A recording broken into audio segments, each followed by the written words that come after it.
You know, as often as I talk about Legend of the Five Rings, we never actually delve into why I love the game, why I love the story. And I've talked about over a number of reactions how in high school, right, how I finished senior project 3 weeks till when it was due, right? Pretty end of the line, pretty down to the wire. Because I spent most of my high school career playing L5R, specifically Emperor Edition. I think I got started around the time Second City was launched, and reading the Naruto wiki. But it's been interesting to try to find videos on this game, as much as I and many others will gush about it. Lo and behold, we have quite literally a video titled The Greatest Story in Gaming, Legend of the Five Rings. So, crash course, if you haven't heard the story, and I'll try to, weave in and out in a timely manner some interactions I had during Emperor Edition. Without further ado, my friends and I were introduced to what is, for my money, the best story in all of gaming across all categories, including video games, at a local gaming convention by a couple guys named Anu and Brandon. We had met these guys at this local con in Los Angeles in the mid-90s. This was, I think, the first con my friends and I went to. And if you've never been to a local gaming convention, I really recommend it because you get to meet new cool people who live near you. And so, we would hang out with these guys for months afterwards, and you get to play new games that you would never otherwise get to play, including games that you really only can play at conventions, for which, stay tuned. This is actually modern GenCon, or at least GenCon circa 2015 or so, because the Naruto CCG, Bandai killed Naruto for the Power Rangers card game, which people are going to say, rightly so, wait, there was a Power Rangers card game circa 2014? Yes! Shows how much of a good business decision that was. I'm still bitter they killed the Naruto CCG for that. The team did not deserve that. But if I wanted to physically go play Naruto or physically go play L5R, I would have to go to a convention like GenCon or a convention that, had a table for that, which inherently is not a problem until you look at the logistics of, sure, I could go buy copies of J929 Genjutsu for $100 a piece. I could buy copies of Evil Portents 3X. They're about $60 a piece for L5R. But then you have to, if you play them, technically it degrades their value because you're playing them, because the sphere has been, hyper investment broed, and it just makes me sad. Hanging out with these guys for a couple of hours. They were super cool. We were having dinner, and Anu said, don't forget to go to the AEG booth and get a copy of the AEG L5R promo card, because you may only be able to get it at this convention. We all looked at him and went, what? Yep. Blink, blink. We had no idea what he was talking about. We had never even really heard of Legends of the Five Rings.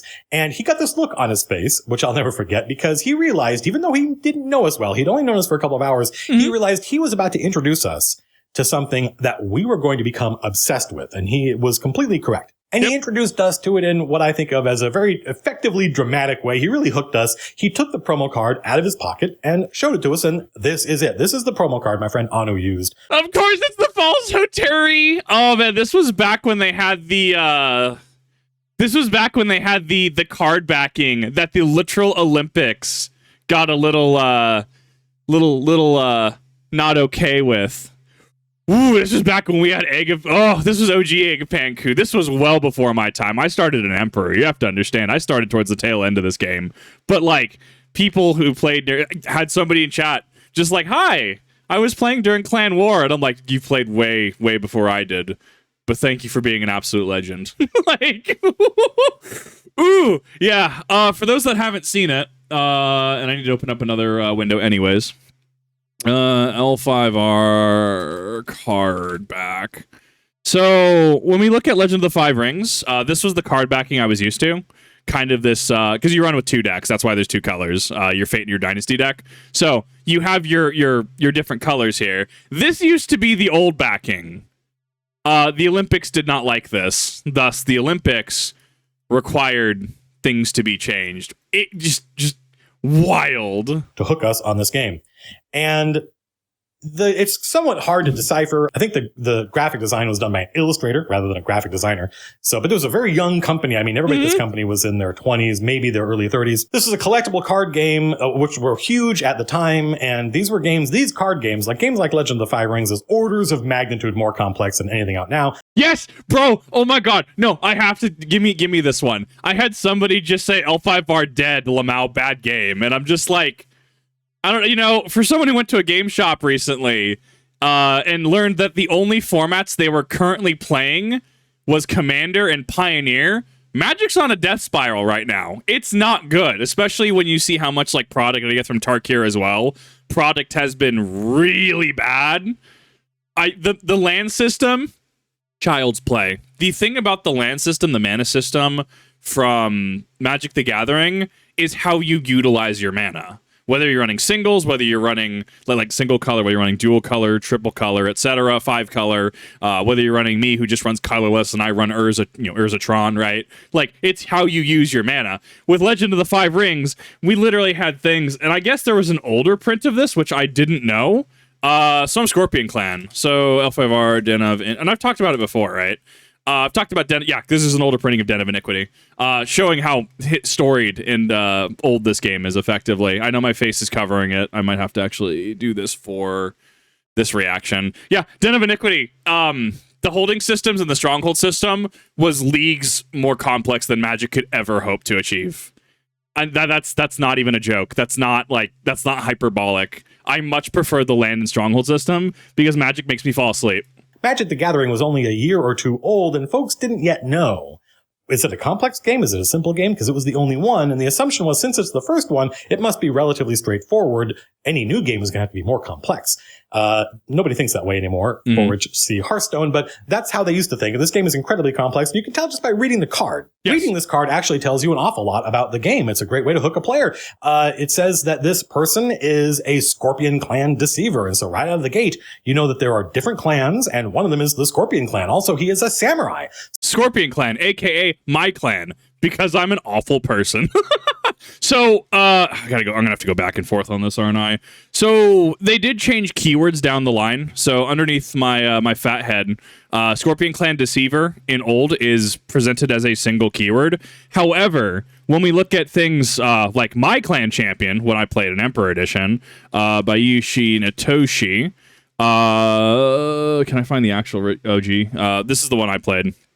So this is Bayushi Natoshi, Scorpion Clan, and then you have the little dots in between. You have the little breaks to show different keywords. Scorpion Clan, Clan Champion, Courtier, Ninja, Samurai, Sociopath. Didn't actually do anything, but was flavor text. Down the line could have done something, hypothetically, because it is still a keyword. Loyal, Unique, Shoju Soul. Unique is relevant to deck construction, as far as I'm aware, because you can only have one in your deck.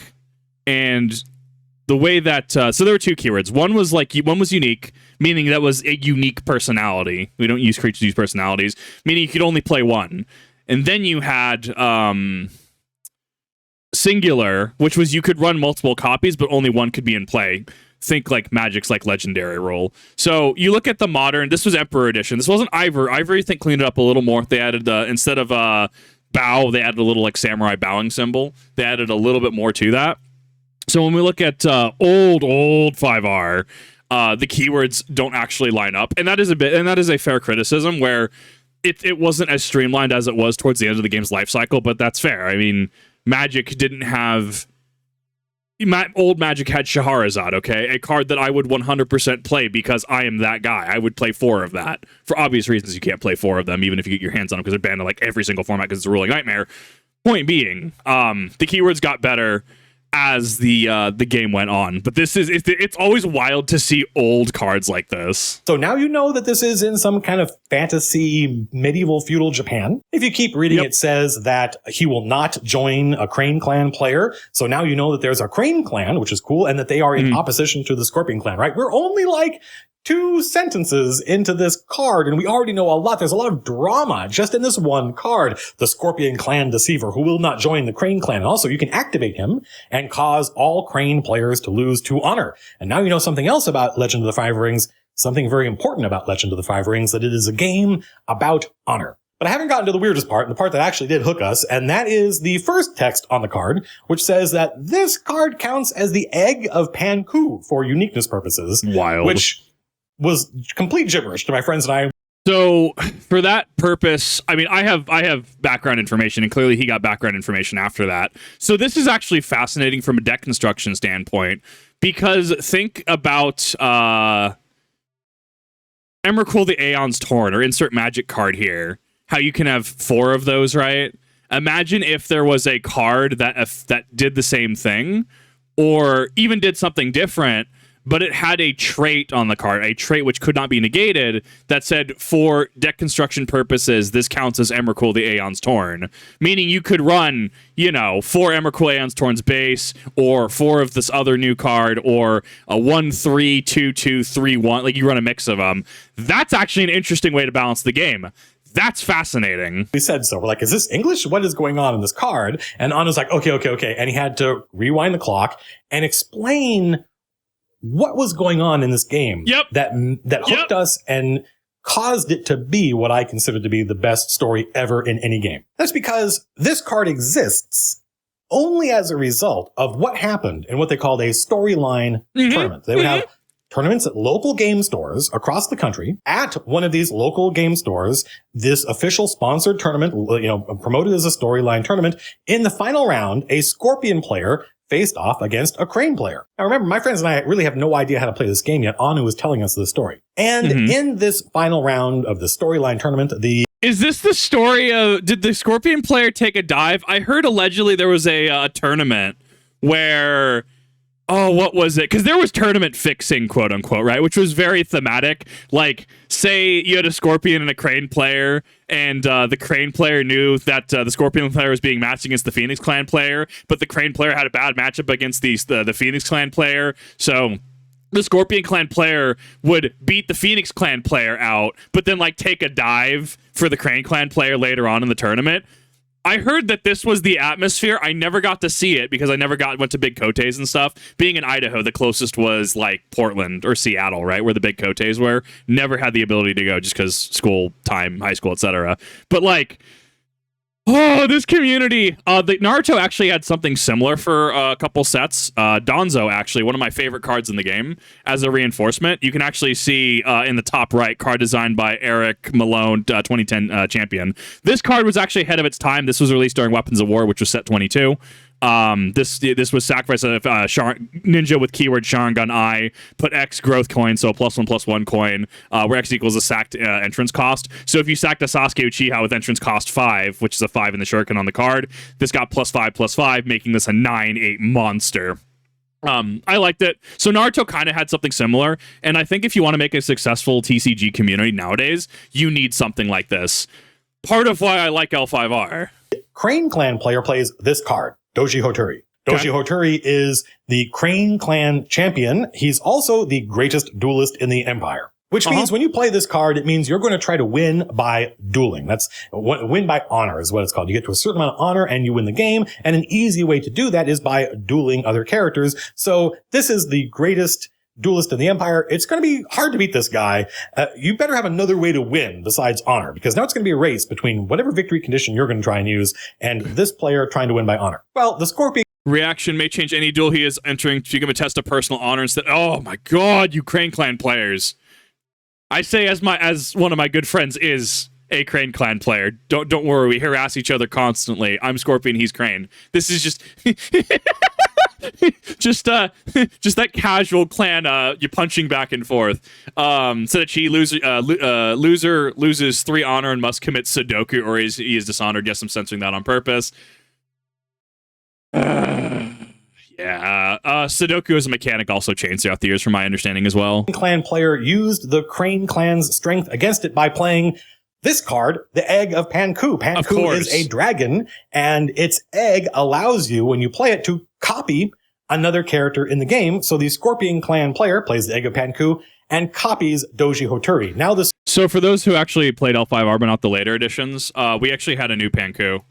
Coils of Madness, which was the set. This was part of the transitionary sets between Emperor Edition and Ivory Edition. We kind of got throwback sets. So we got things like Heart of Fudo. We got Fudo stuff back. Or I think Fudo was an old one.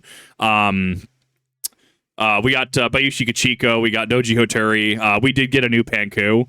Panku is actually responsible for fallen personalities. My clan champion, sociopath Bayushi Natoshi, was actually subject to this. Therefore, he actually gained keyword fallen for the Coils of Madness set.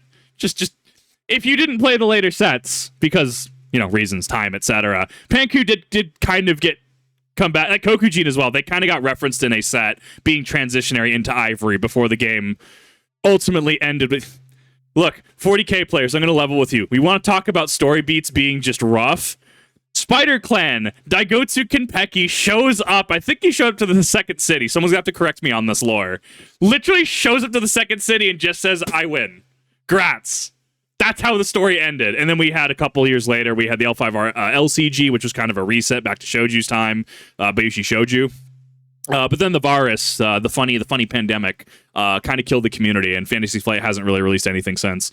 Hence why I've literally watched this game die twice, and I'm a little sad about it. Scorpion Clan player also has the best duelist in the Empire, and they're on equal footing. And the Scorpion Clan player then proceeded to win. He won the tournament. He beat the Crane Clan with a magical copy of the Crane Clan's champion. And the guys at AEG, the folks making the game, then wove that into not just the story, but the actual game mechanics. They introduced a card. This is Bayushi Kachiko. She's the Scorpion Clan. Kachiko. I think technically his pronunciation is more on point.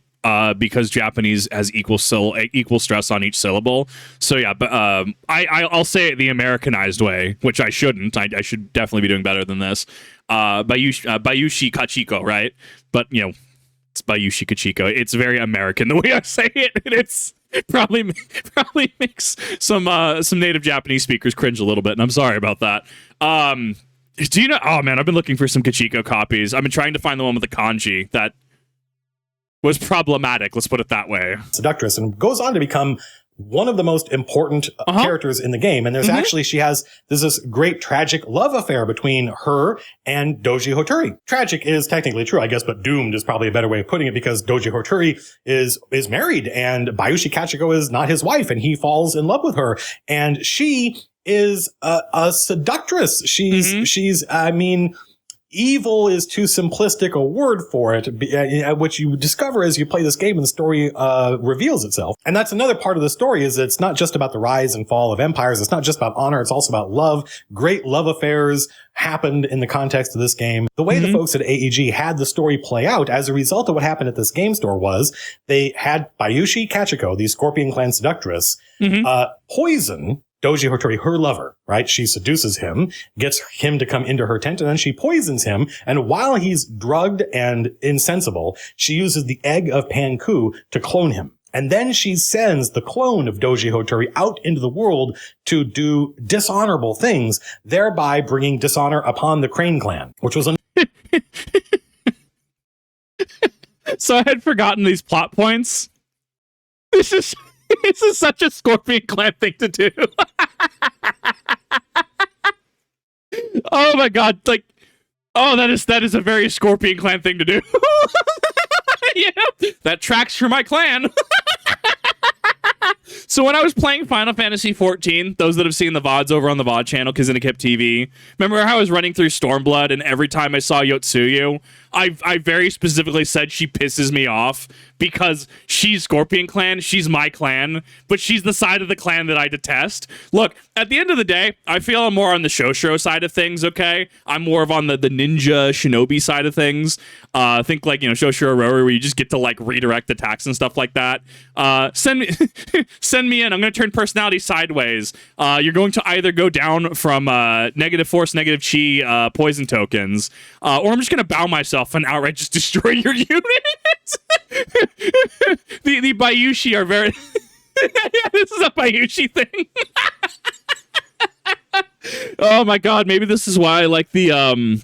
what is it, Imperium Assassinorum from 40k? Maybe this is why I like them so much.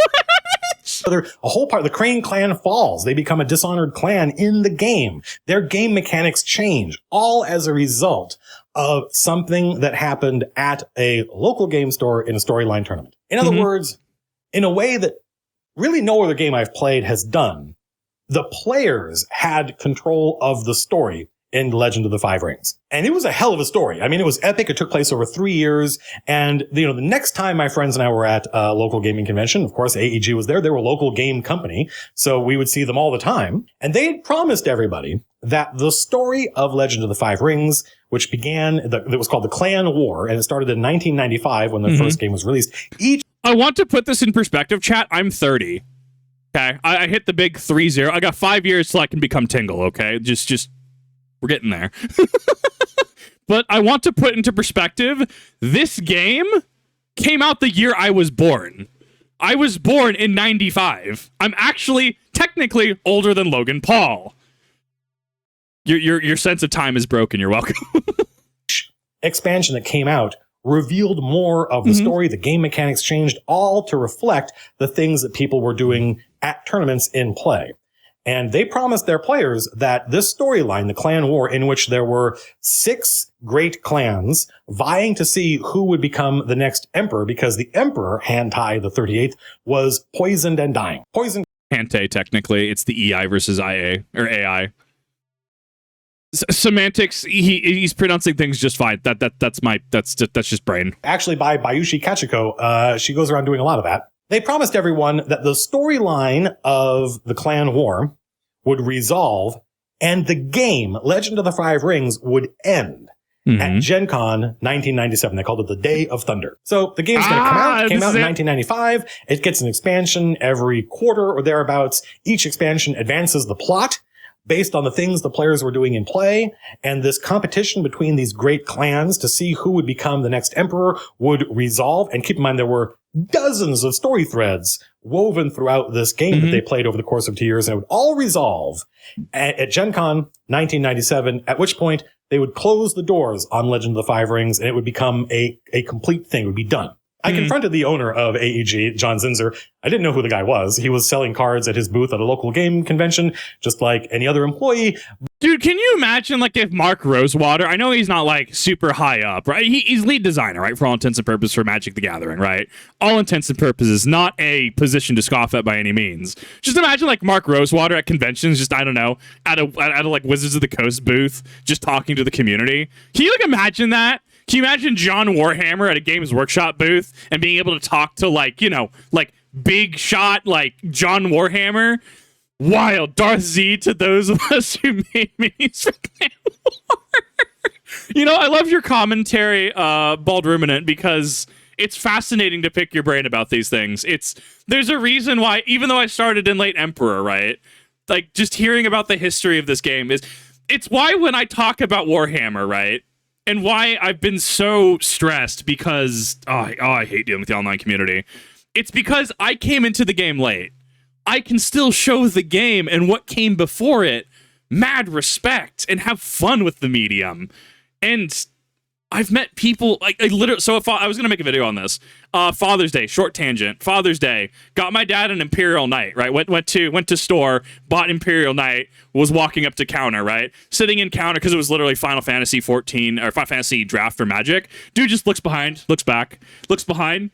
You play Warhammer? I'm like, yeah. I play Filthy Xenos. And we started talking about Eldari. We started talking about, like, that's the interaction people want. That's what people want. That's what I want still. When I talk about L5R, sure, we talk about the game and the story. That's the community. This is the community that I want again. Like, it's so frustrating. Starting PO Edition, those 3 years were a real obstacle to get my BS and MS before. Yeah. AEG sounds like it was a time. It makes me sad to know that the design docs for Ivory aren't up on YouTube anymore. I looked for them recently because I thought I could react to them, but they're no longer up. It makes me really sad to see what kind of pressure must have been on the devs going into that, especially, you know, going into an era 2013-ish to 2017-ish where there was a mass death of card games. The World of Warcraft TCG, the one where the Slime Tiger card was from, where you could redeem mounts in game. That died for Hearthstone, right? Then we had Naruto CCG die because Bandai said, nah, we're done. We're done with this game. We're going to do Power Rangers. And then Power Rangers dies, right? Like, there was a mass TCG death. So when I see things like the V-Card TCG, that's why I got excited. Because now we're into this. And, you know, I keep joking I'm just going to make L5R2. Obviously, for legal reasons, this is a joke, Fantasy Flight. But, like, at this point, it's the Thanos moment of F it, I'll do it myself. I don't have a game design degree. I know bare minimum in a lot of things. But at this point, man, might as well just do it at this point. Might as well just contact some print shops. But this game had become a huge phenomenon in gaming and is now, I think, largely forgotten, which is, I think, a crime. And it was huge. This game was huge. It's making tons of money. My friends and I are now hooked and we're spending tons of money on it. And I said, there's no way you're going to end this game at Gen Con 1997. And he goes, no, we are absolutely there's going to be a final expansion. And that's going to be it. We'll move on. We'll make another game, maybe set in the same world in a different part of the world, but that's going to be it. Mm-hmm. This is a game with a beginning, a middle, and an end. And I was like, no, you're not going to do that. This game, this is literally what I said to him. This game is paying for your BMW. You're not going to just mop all the whole thing. And he laughed and he said, no, that's exactly what we're going to do. And, I would occasionally get to meet John Zinser later in my career. I can't really say that I know him, but my sense of him is that he absolutely meant that in that moment. These were the stakes. Mm-hmm. This is what made the story of L5R meaningful to the people playing it. It was that they knew, or they believed, that the game would end. And that they would determine the story. The players in the game would determine the story of this game. And then from that moment forward, it would be history and the game would be over. This game had thousands of cards released for it over the 2 years between release and the Day of Thunder. And those cards were one of the only ways to know what was going on in the story. You had to talk to people.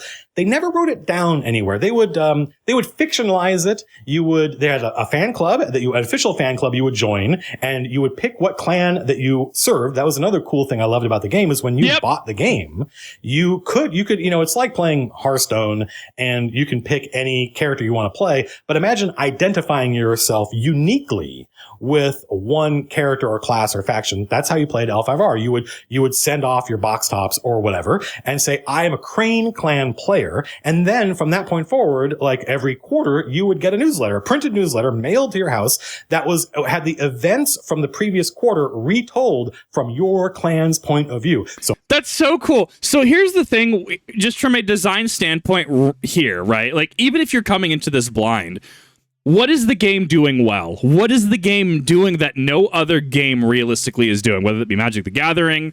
Magic the Gathering, I'm sure, had its scene, had its own marketing. I'm personally unfamiliar with it. Yu-Gi-Oh! Obviously had a supplemental anime, Duel Monsters going into GX, 5Ds, etc. So you kind of had that. Pokemon also had a supplemental anime. This is why I often relate Warhammer to Legend of the Five Rings, how we've talked about, because... Not staring at my shame Greyhammer pile over that I definitely haven't printed. Ignore that for the time being. Oh, I've got so much to paint. Because it's not as simple as buy a commander deck and then play it and then, just whatever, and never play it again, right? You're having to buy the miniature. Or I guess in certain cases, 3D print the miniature if the people you're playing with are okay with that. You're having to assemble the miniatures. You're having to make sure that, file down points, make sure there's no nubs or burrs or anything. You're making sure you're spending the time to paint them, trying to read up on your codex, your lore even as well, because, well, I know Adeptus Custodes have Martial Kata, but I don't know why they get Martial Kata. Have you considered reading that they're masters in multiple different fighting styles? Oh, logically, the lore makes sense with the faction at that point. Yes, you run into issues because technically there is a max of 10,000 Custodes at any point in time. That's kind of a soft rule because literal multiple planets of resources, their finances go into a single custody. So, yes, there are custodies that fall that they retire, but reasonably, unless you're doing a limited print, like hyper limited Forge World run of custodies, you just couldn't play it, right? So reasonably, there is a concession there. Now, when it comes to bad faith arguments on the internet, I've been like, there's only 10,000 custodies, right? But note that the difference in conversation. There are responses I have for good faith discussions and conversations, and there are responses that are meant to just completely deflect and exit bad faith conversations. If I am in IRL in front of you, we'll talk. We'll talk about L5R. We'll talk about Warhammer. I will tism about Warhammer for however long, and I'm sure people would as well in return. Online, it is a different beast, and unfortunately, I've learned it has to be treated as such. That I'm not going to delve too deep into it. I've definitely not lost sleep over it, but it's definitely been a depressing point. The point being, coming back to the main point, right? Can you imagine if something like Warhammer had a tournament? And they do have these tournaments from what I understand. But let's say going to your Warhammer store, right? You went to your Warhammer store, you identified as, I am a filthy Xeno Eldari players. I'm using specifically Craft World Eldari, and then my opponent, identifies as Imperial Knights. But joke's on you, I brought my 3 stack of fire dragons. I'm gonna cook that night, and somehow I win the tournament. And it's like, okay, well, that is a point given to the Craft World Eldari player, and this is going to be a bid for them on a different planet, or at the very least, enough points accumulate from enough actual tournaments that, well, Craft World Eldari just had the most wins this quarter. Therefore, we're going to give them a specific plot point, and this is what the tournament was about. Taking over this planet, or do they live? Does this survive? Right? Like, it's organic. That's how you build a community, and I don't see that with other games. I could gush on this for hours. I'm going to try to not. Crane Clan players got a Crane Clan newsletter, and Dragon Clan players got a Dragon Clan newsletter. And they didn't even cover the same events. They would sometimes cover the same events from 2 different points of view, and they would other times cover different events. So you had to talk to other people to find out what was going on in the game, because even though they would fictionalize it, they would tell the story of Bayushi Kachiko, using the egg of Panku, seducing Doji Oturi, creating a clone of him and sending him out to dishonor the Crane Clan. The actual what happened at a game store in a tournament was all oral tradition. And that's something they decided very early on. They said, we're never going to write this all down. It's going to be up to the fans to keep track of how the tournaments affect the story. The story is all going to be in snippets and pieces. It's not going to be official. So I've often gone on to say that Legend of the Five Rings is the best story in gaming. And people think I mean the books. They would release novels set in the L5R universe. I've never read any of them, or they think I mean the role-playing game. And I played the role-playing game once, I think. I've played it approximately 0. I hear it's great. Contrary to D&D, there is setup and time that goes into that. DMing that game, I hear, is wild. But you also get into wild situations where you have the Akodo Lion, the Doji Crane, the sleazy Yaski capitalist all in the same party, and the Yaski's sleazing merchants out of their wagons and stuff, because give a Yaski enough time, they will find a way to tax you out of your home into a box, and also try to tax you out of your box. That's just Yaski. That's how they operate, and I love them. The RPG, I hear, is fantastic. There are technically 2 versions, and on Authority, I hear each of them do different things. We have the old one, and then we have like the new Fantasy Flight version. And I think the new Fantasy Flight version is a little easier to get into, and I think the older one has more intricacies, but it really comes down to a pick your poison. What do you want to see out of the session? Because reasonably, as far as I'm aware, you could DM like the same thing out of both systems, but getting to the end point is going to be different. So yeah, full disclosure, I haven't played the RPG. I haven't been around, for people to be able to DM it, right? 100%. But like, oh God, there's so much story here. Apart from those things, my engagement with L5R is purely the collectible card game. It was the card game, the story of the card game, that hooked us, because we believed in this stuff. We believed in, like I said, that we believed in the reality of the secondary world. We believed in that promise from AEG that we were going to get to control the story, and it would have a beginning, a middle, and an end. Lots of stuff they factored in, like they released a box set, which was the Learn How to Play L5R box set, and they had a storyline tournament before that where the winners of that tournament, the 2 people that made it to the final round, their clans would determine what clans were in the box set. So the battle at Baden Pass features the Dragon Clan versus the Crab Clan. One of the things the Crab Clan reminds me of, the Crab Clan were the great defenders of the Empire. They manned the walls of Otosan Uchi, the 4 walls surrounding the city of the Emperor. And the reason that makes me smile is I remember at a local tournament, my friend Dave was playing. My friend Dave and I, a whole bunch of us, were all playing in the same tournament.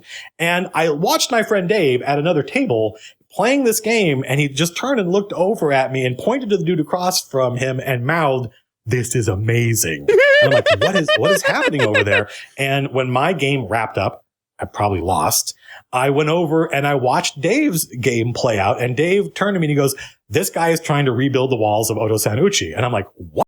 No, this makes sense. This is a very Crab Clan thing to do. Look, if there's things that the Crab Clan does well, technically the Yaski were assimilated into the Crab Clan. So the section of the Crab Clan could just tax you out of your home, and then the box that you now live in. You have the Caillou, which just build walls. Caillou together strong. To be fair, wasn't it the Caillou that were having to later story developments? The Caillou built the wall to keep the Shadowlands out of the Empire. just Caillou things, don't worry. Just they're just aggressive engineers. You had the Hida, which Hida Kasada was from. Hida Kasada being one of the most notable clan champions from the Crab Clan. Dude literally just shows up and just duels 3 people to a duel of force. But I thought it was supposed to be a duel, you know, with chi and how enlightened and spiritual you are. No. I'm gonna beat one motherfucker into another fucker into the third motherfucker. Like. Oh, I love Crab Clan. Crab Clan also had Berserkers. They had a Stronghold and Emperor edition that literally it didn't negate an action. It delayed an action, which is, it is so much value. Like, imagine, if you will, whatever game you play, I'll make a Magic comparison in a minute. Like, whatever game you play, here, I'm activating this effect. Cool, reaction, delay that. What do you mean delay it? Like, does it go through? Oh, no, it goes through. Like, you in fact dueled the Crab Clan personality, duel to death. He will be destroyed at the end of the turn. It's just delayed, okay? Reality hasn't caught up with the Crab Clan yet. It hasn't caught up to the Hida Berserker yet. He's still going to, like, knock your house down. he will still just crack province. So, in Magic, that's like somebody, I don't know, like Doomblading you, right? Destroy target creature. Instant speed reaction, delay action. Yes, I will be Doombladed. I will be destroyed, but that's at the end of the turn. I still crash into you. I still have whatever keywords that say I just win this fight. Because one of the cool things about Legend of the Five Rings was there were lots of different ways to win. The core game had several different victory conditions, including getting to 40 honor, destroying all your opponent's provinces. Very specifically, it's military victory, honor victory, dishonor victory, and enlightenment victory. Which, yeah, it's 40 honor, negative 20 honor, which they did change going into Ivory Edition. They changed how dishonor worked a little bit, indicative of the game changing throughout the years. Enlightenment victory put in play all 5 rings. There was a dumb deck during Emperor Edition where Spider of all clans could actually do it very consistently. And it was dumb to play against, but I loved it. And then you had military, which you started with your 4 provinces, right? Your 4 like houses, quote unquote. And then your opponent cracks your houses. They just knock your houses down, all 4 of them, and you just lose. Like, that's military. Their regions that they controlled, or playing all 5 rings in the name Legend of the Five Rings. Well, those were in the rules. Those victory conditions were in the rules. They would release cards that had their own victory conditions, each one of which supported some element of the story. So, for instance, this Crab Clan player, after a great battle that happened in the story of the game where the walls of the Emperor's city had been breached, this Crab Clan player is trying to play the north, east, south, and west walls of Otosan Uchi. If he can play those 4 cards and then play this card, he wins. He The Imperial favor is discarded. Bow all Imperial cards. No political actions can be turned until the beginning of your next turn. Hante the 30th is destroyed if he's in play. If any player currently has all 4 walls of Otosan Uchi in play, he or she wins. Oh my god. Oh, I didn't know this existed. I vaguely remember Black Scrolls. Oh my god. Yeah, so there were alternate win conditions, absolutely. This is hilarious. This is actually hilarious.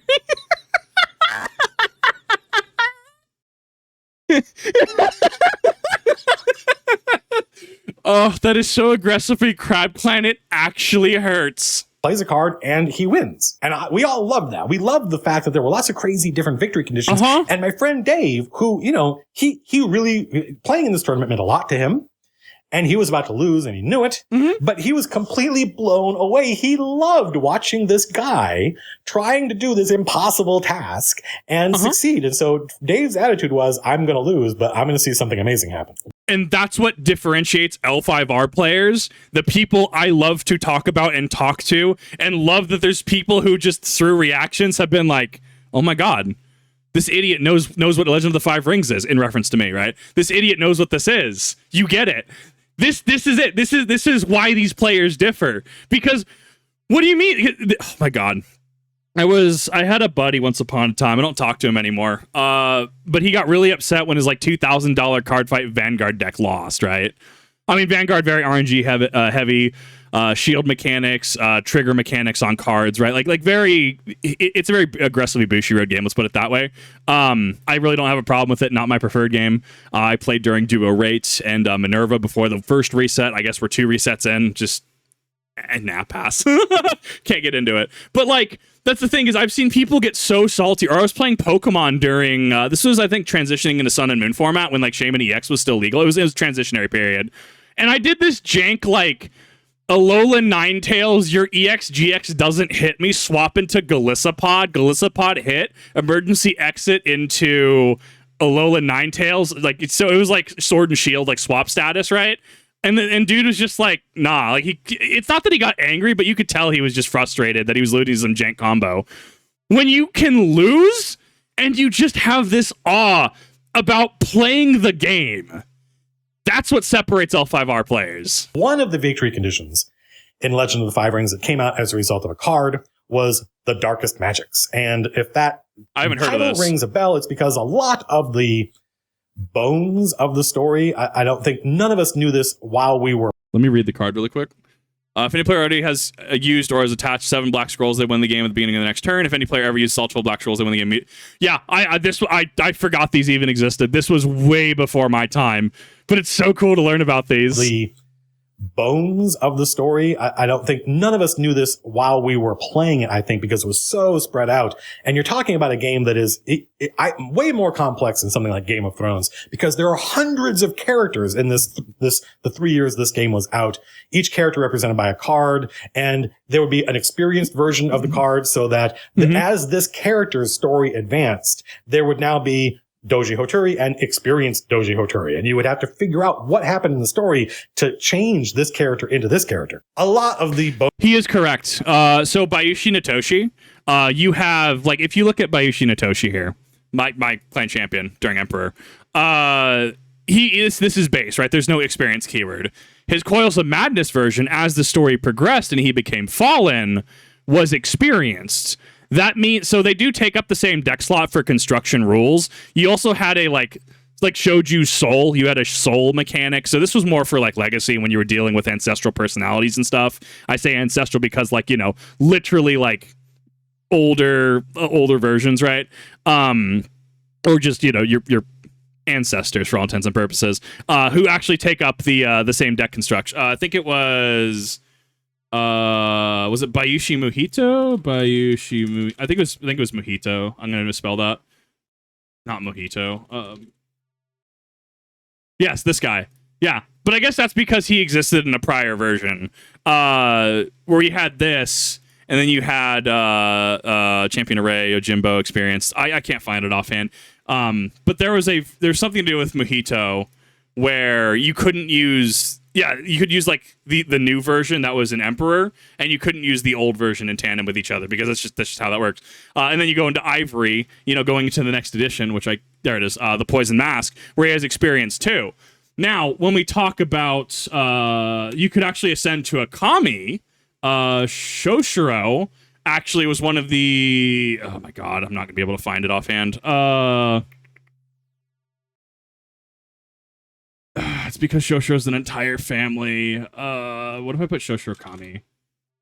Yeah, so we had like really old Shoshiro, which like very old card.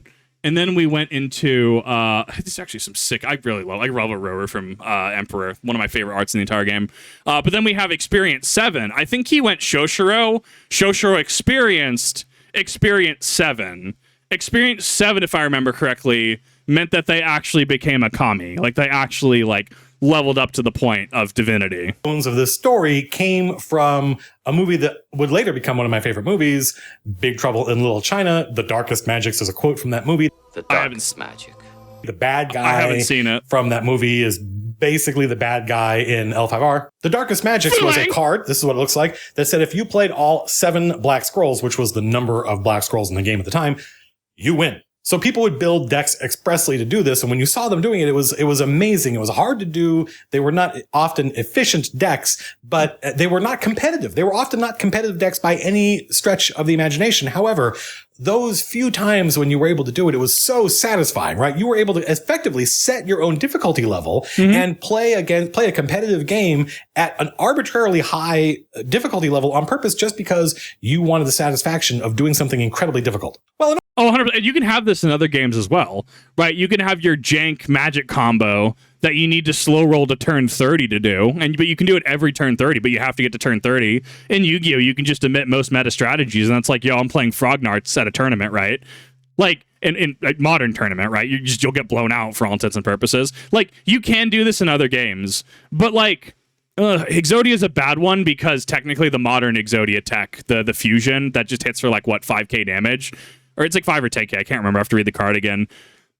Exodia is a little different because modern Exodia variants are actually really oddly competitive. If you're going for actual, like, you know, bamboo sword, golden bamboo, broken bamboo, royal magical library, no hope for escape, trying to actually draw into Exodia, sure, I will give it that one. But like, no, like I saw that like in Emperor Edition, so part of the reason why the game functioned the way it did was the stronghold system. Give me a second here, because this actually segues into my point. Yoski, it's Yoski Palaces, but I keep naming it places because that was a joke in our local group. So I can't not do it again. L5R Odoro states. So back in Emperor Edition, we had throughout the game, and this functions because I play Dark Path of Shadow. My legacy quote unquote deck is Dark Path of Shadow, but I know it has in Time of War and stuff that's banned and for good reason in legacy formats. I've been trying to figure out where the quote unquote competitive L5R community is. I'm sure they have a Discord somewhere or maybe a TeamSpeak. But strongholds, the way that they function, think of like Commander and Magic, where like you have your commander. This card is in play, or like a deck master from Yu-Gi-Oh, right? It's a card that's kind of like in play at the start of your turn.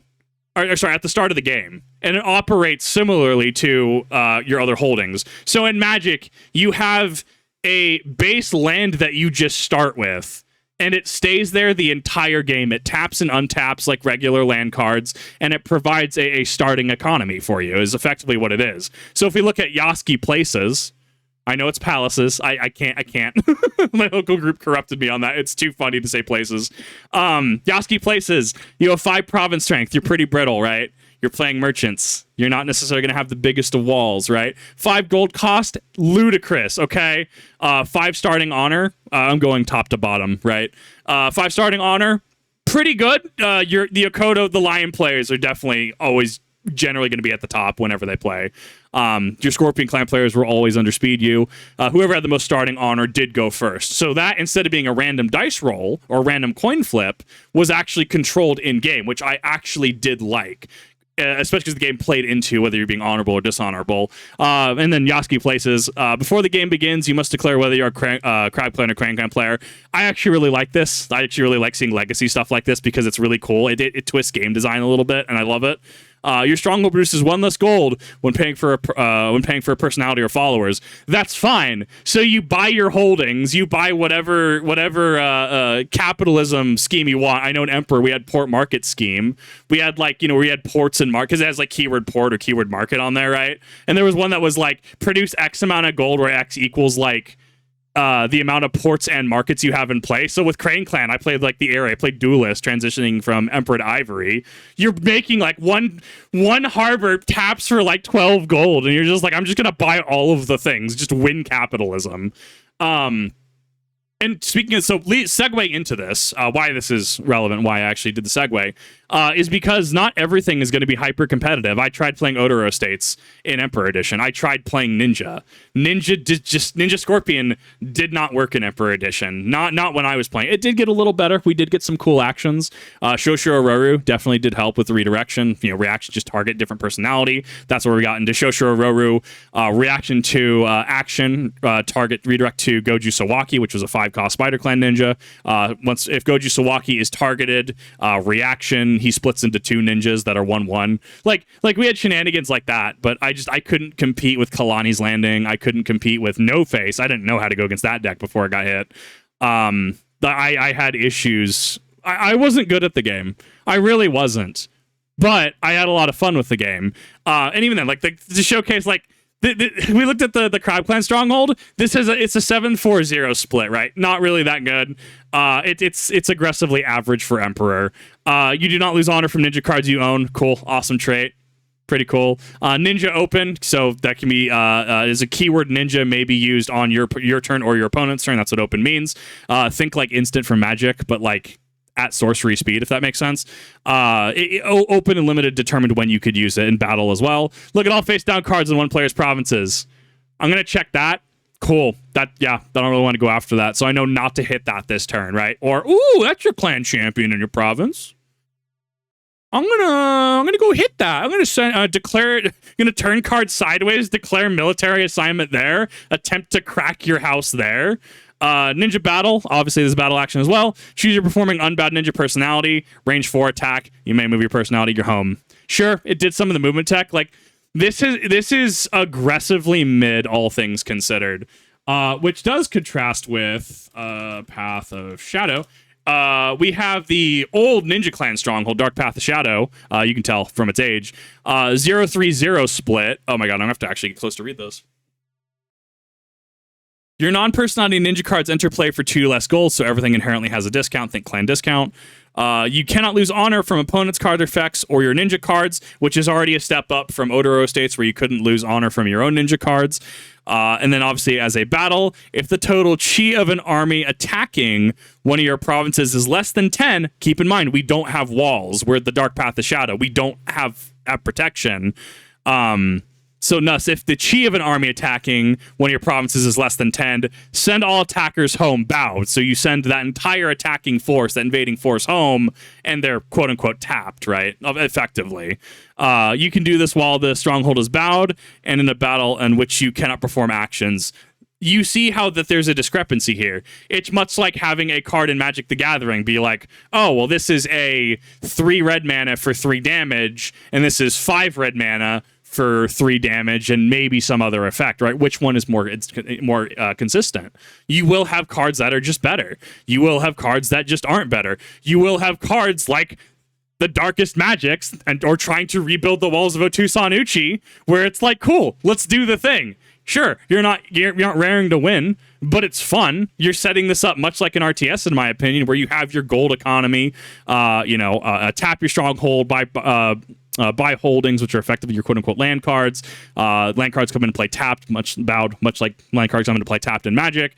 Untap during start of turn, and then you tap them to produce gold to pay for things, right? Like, oh my god, it's so good.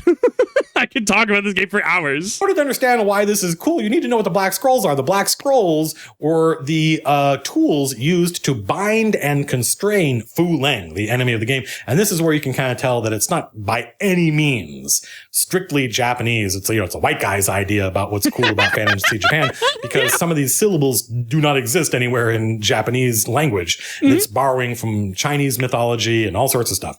There's Buddhism, Confucianism, and Taoist alchemy and sorcery. What? We take what we want and leave the rest. Which is this still Big Trouble in Little China? Okay, I need to see this movie. It's like how I've been itching to see Blazing Saddles. Ooh, that movie could not be made today. Ooh, I saw a couple clips of that I was talking about recently. Ooh, oh god, I need to watch it. Oh my god, that is. Yeah, I feel like that movie. This movie might ironically be one of my favorites whenever I watch it. Actually is another line, I think, from Big Trouble in Little China. Wow. Fu Leng is one of the 9 kami. He's one of the gods that created the world, and he's the evil one who was cursed and sent to Earth, and he's kind of the Sauron figure of Legend of the Five Rings. Kinda. And he was bound by the... I think Morgoth might be a better okay, I'm arguing Silmarillion. I've already lost the discussion, let's be real. Like, he is the antagonist. By the 12 Black Scrolls. And the game sort of begins, a couple of different events lead to the beginning of the game happening, including one of them being a bad guy, or might have been even I don't know, right? This is one of the problems of this, relaying the story of this game. Mm-hmm. Someone, a Shugenja, a wizard, reading the first Black Scroll and beginning the process of inadvertently releasing Fu Leng. Well, the interesting thing about this. Classic Shugenja. We had Buddy Pants. He was playing Unicorn at a point in Emperor. He was playing, as he called it, Durka Durka Death Priests. He showed up as Unicorn Death Priests, and he stacked a bunch. He stacked a bunch of Maho on them. He stacked a bunch of spells effectively on them, right? Because Kiho was for monks. I'm trying to remember what they were called. I think they were Maho. Doesn't sound correct. Whatever you attach to Shugenja. I can't remember, the term's escaping me offhand. But yeah, and he made like just giant stat bricks. Oh god, this game was so fun. It says there were more than 7 black scrolls. Fu Leng was bound by 12 black scrolls. But at this point in the game, there were only 7 available. Because over the course of the game, as players in tournaments would use the black scrolls to win, the characters that they attached those scrolls to would then later become corrupted by the Shadowlands magic. It's almost like radiation. They would be poisoned by this radiation, and they would become fallen versions of the same characters. So that's actually interesting. I wonder how close this came out around Diablo. Not that I'm saying they took it directly from Diablo, but very invocative of this era of, Diablo corrupting the hero of Tristram, or oh god, what's the other one? Mephisto corrupting the Zakarum priest, right? Very, very popular themes from this time, right? So good. All of this story stuff playing out as a result of what happened in tournaments. I remember discovering that the 12th black scroll had been opened when I saw this card in the game. And it completely blew my mind because it shows like a little thermonuclear explosion happening. And this also is wrapped up in the story. There's a point in the game where Togashi Yokuni, who has been the Dragon Clan champion, the Dragon Clan are I don't even know how to describe the Dragon Clan, like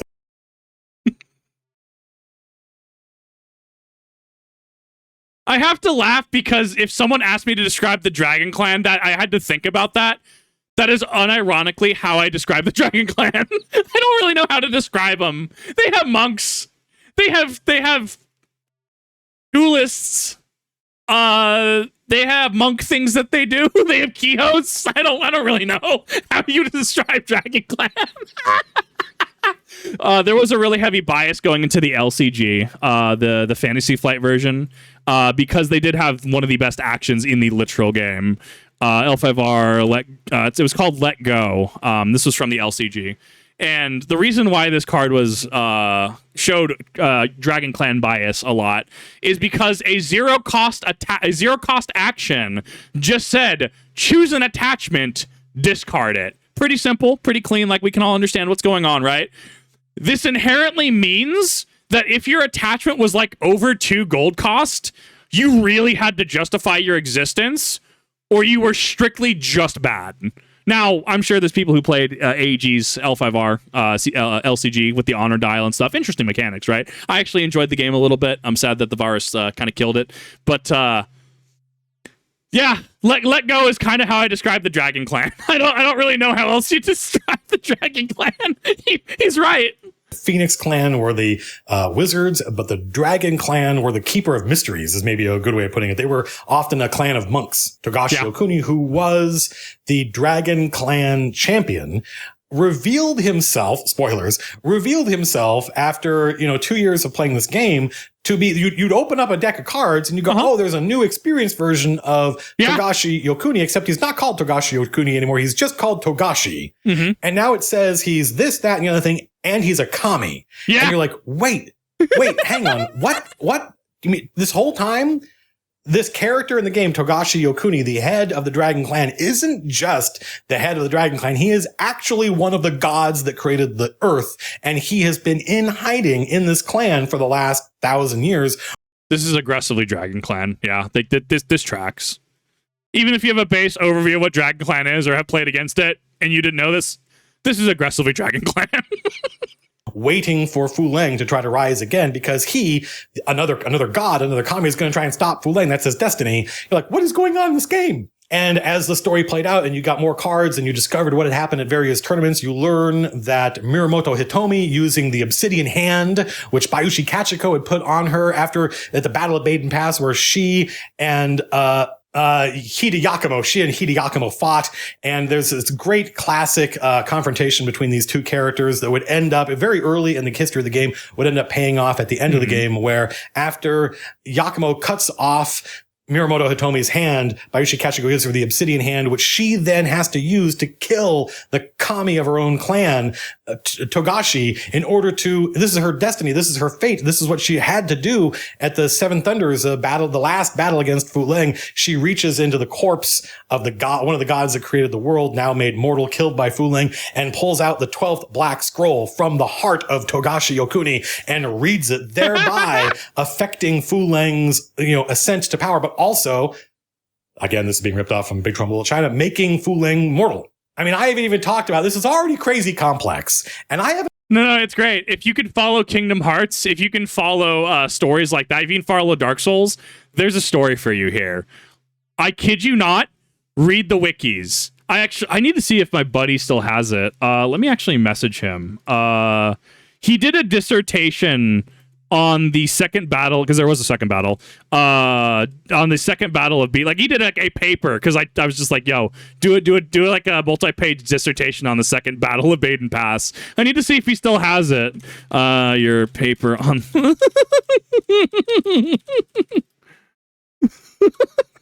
He'll get back to me whenever he can. He's dealing with family things. Oh my god, yeah. You see why I talk about this game? You see why I gush about it? You see why, like, going into this, it makes sense that, oh my god, Kip just reads wiki entries. That's it. Like, that's it. That's who he is. He just intakes information. This game is great. Talked about 1/100th of all the crazy stuff that happened in this game, including like who is the hooded Ronin and what's going to happen to Toturi's army, and is Toturi also the hooded Ronin? Over the course of this game, there originally were 6 clans, technically 7, but one of them, the Scorpion clan, had already fallen. So there were Scorpion. This was crazy. There were Scorpion. Yeah, we got exiled to the wastes. You know what? I just realized that Eldari kind of did a similar thing when they had the party of a lifetime, and they kind of the birth Slanesh. I'm noticing a theme with factions I like here. We kind of did an oopsie and we're banished to the wastes. It's okay. We brought horses. The Unicorn Clan came with us, I'm pretty sure. Clan cards in the game that other clans could play, the idea being that you are, allying yourself with this fallen clan, but there was no Scorpion Clan stronghold. Strongholds were cards you began the game with to kind of unironically gave my buddy this. I got this because he's moving out of the state at some point. Crank Clan buddy. I literally got this off of Play CCG. Hi, I love you. If somehow you from Play CCG are watching this, I love that you still sell L5R. I will continue to look for things, especially if you get a restock on those kanji versions of the 5 rings. I love you. He's never going to see it. Like, he probably doesn't watch it, but it's fine. It's one of those things where, like, the people who loved this game will still talk about this game. And it's part of my favorite thing about this community is after so many years, like, from somebody who's been in this game for a number of years, will buy the esteemed House of the Crane and then say, hey, buddy, how's it going? I, as a Scorpion, am gifting you the esteemed House of the Crane. When you move into your new house, you shall be the esteemed House of the Crane. This is how this works, clearly. And just... this game. Determined what faction are you playing and what are your basic special abilities. But then eventually they released, because of things that happened in the game, they released a Scorpion Clan stronghold, and they would just create new clans. By the time, only 2 years went by the time we had the Day of Thunder at Gen Con 1997, which I was at. Nice! There were like 12 different clans, including the Mantis clan, which was led by, oh God, what was that guy's name? It was, I refuse to look this up. Oh my God. I'm going to be really upset because I know, because pretty sure Tamsin plays this. I always forget his name. The fact that I said Hida, my brain said Hida, clearly I don't remember my Mantis clan lore. Every Mantis clan player being like, so, hey, Scorpion, you want to come say that to my face? You want to say that to my keyword naval and ranged 5? So wasn't it Saruchi? I literally remember Saruchi because of Saruchi Daikyu Emperor. Like 7 gold cost bow plus 5 force, I was pretty sure. Bow this card, ranged attack 5. The fact that I remember Saruchi from a bow I used in Scorpion Clan Ninja. I have made every single Mantis Clan player collectively ally, and they will be declaring naval on my house. Who gave the Mantis Clan boats?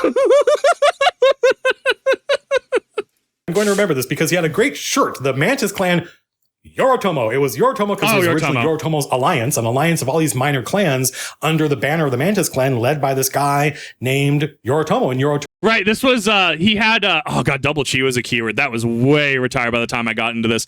Can attach 2 weapons. He literally, so that you can attach 2 weapons in later editions like Emperor. We literally just had keyword Kensai. Or was it Kensei? What was the actual keyword? Give me a second. Oh my god. Magistrates in the Scorpion Clan had it. It was Kensai AI. So it was Kensai. We actually had a keyword in this. I'm gonna pull up that's an awful quality version of that. Yeah, I'm gonna pull this up. Miramoto Katagi. We had just random Dragon Clan dude, Samurai experienced Kensai. So we literally had Kensai, this keyword right here, next to between experience and unique. We had that can attach 2 weapons. Later on got rolled in from an effect into a full-blown trait, which is cool to see from an evolutionary standpoint of the game. He wasn't the greatest duelist in the Empire. He wasn't the greatest samurai. In fact, I don't think he was a samurai, but he was the greatest sheer warrior. He was the most dogged and relentless. He's kind of like Wolverine in that respect, right? And he, under his banner, gathered all these minor clans and demanded they be recognized as a great clan. And I'll never forget him because he had this great, the shirt, the Mantis Clan shirt had a picture of Yoritomo on it. And underneath, the quote was from Doji Hotori, the greatest duelist of the Empire, and it said, "I knew no fear until I saw the Son of Storms." And, 27-year-old me was like, that's badass. What is going on with this game? So cool. Eventually, the bad guy got his own clan, Shadowlands, led by Yogo Junzo, who was a Scorpion Clan wizard, I believe. No, this tracks. The Yogo are... The Yogo exist. I didn't really deal with the Yogo. I never did Scorpion Clan Shugenja stuff, especially in Emperor. The Yogo exist. That's all I can really say about them. And the Shadowlands are this, this evil, it's like Mordor, basically. And I remember my friend Austin loved the Shadowlands, and he had an incredibly competitive Shadowlands deck, I thought. I started off as a Crane Clan player because I liked the fact that they were samurai and diplomats. I thought that was cool. But eventually they came out with a monk clan, a clan of just unaligned monks. This is interesting. Is this the same format we got Dark Path of Shadow? Actually, let me double check that. Dark Path of Shadow is dated 1998. Okay, so we can see from at this point, it almost looks like from a greater game design perspective, because this is 1998 above my horn. This feels like this was them doing a bunch of color breaks, so to speak. They took a keyword, whether it was Ninja and Dark Path of Shadow, or in this case, the House of Tao. It looks like they were taking stuff and throwing unaligned personalities from different alignments into an unaligned category. That's actually interesting, and I wonder what other strongholds like this exist. Shin Tao monks, and I remember the quote was, "Armed only with wisdom, the Shin Tao monks fight against the darkness."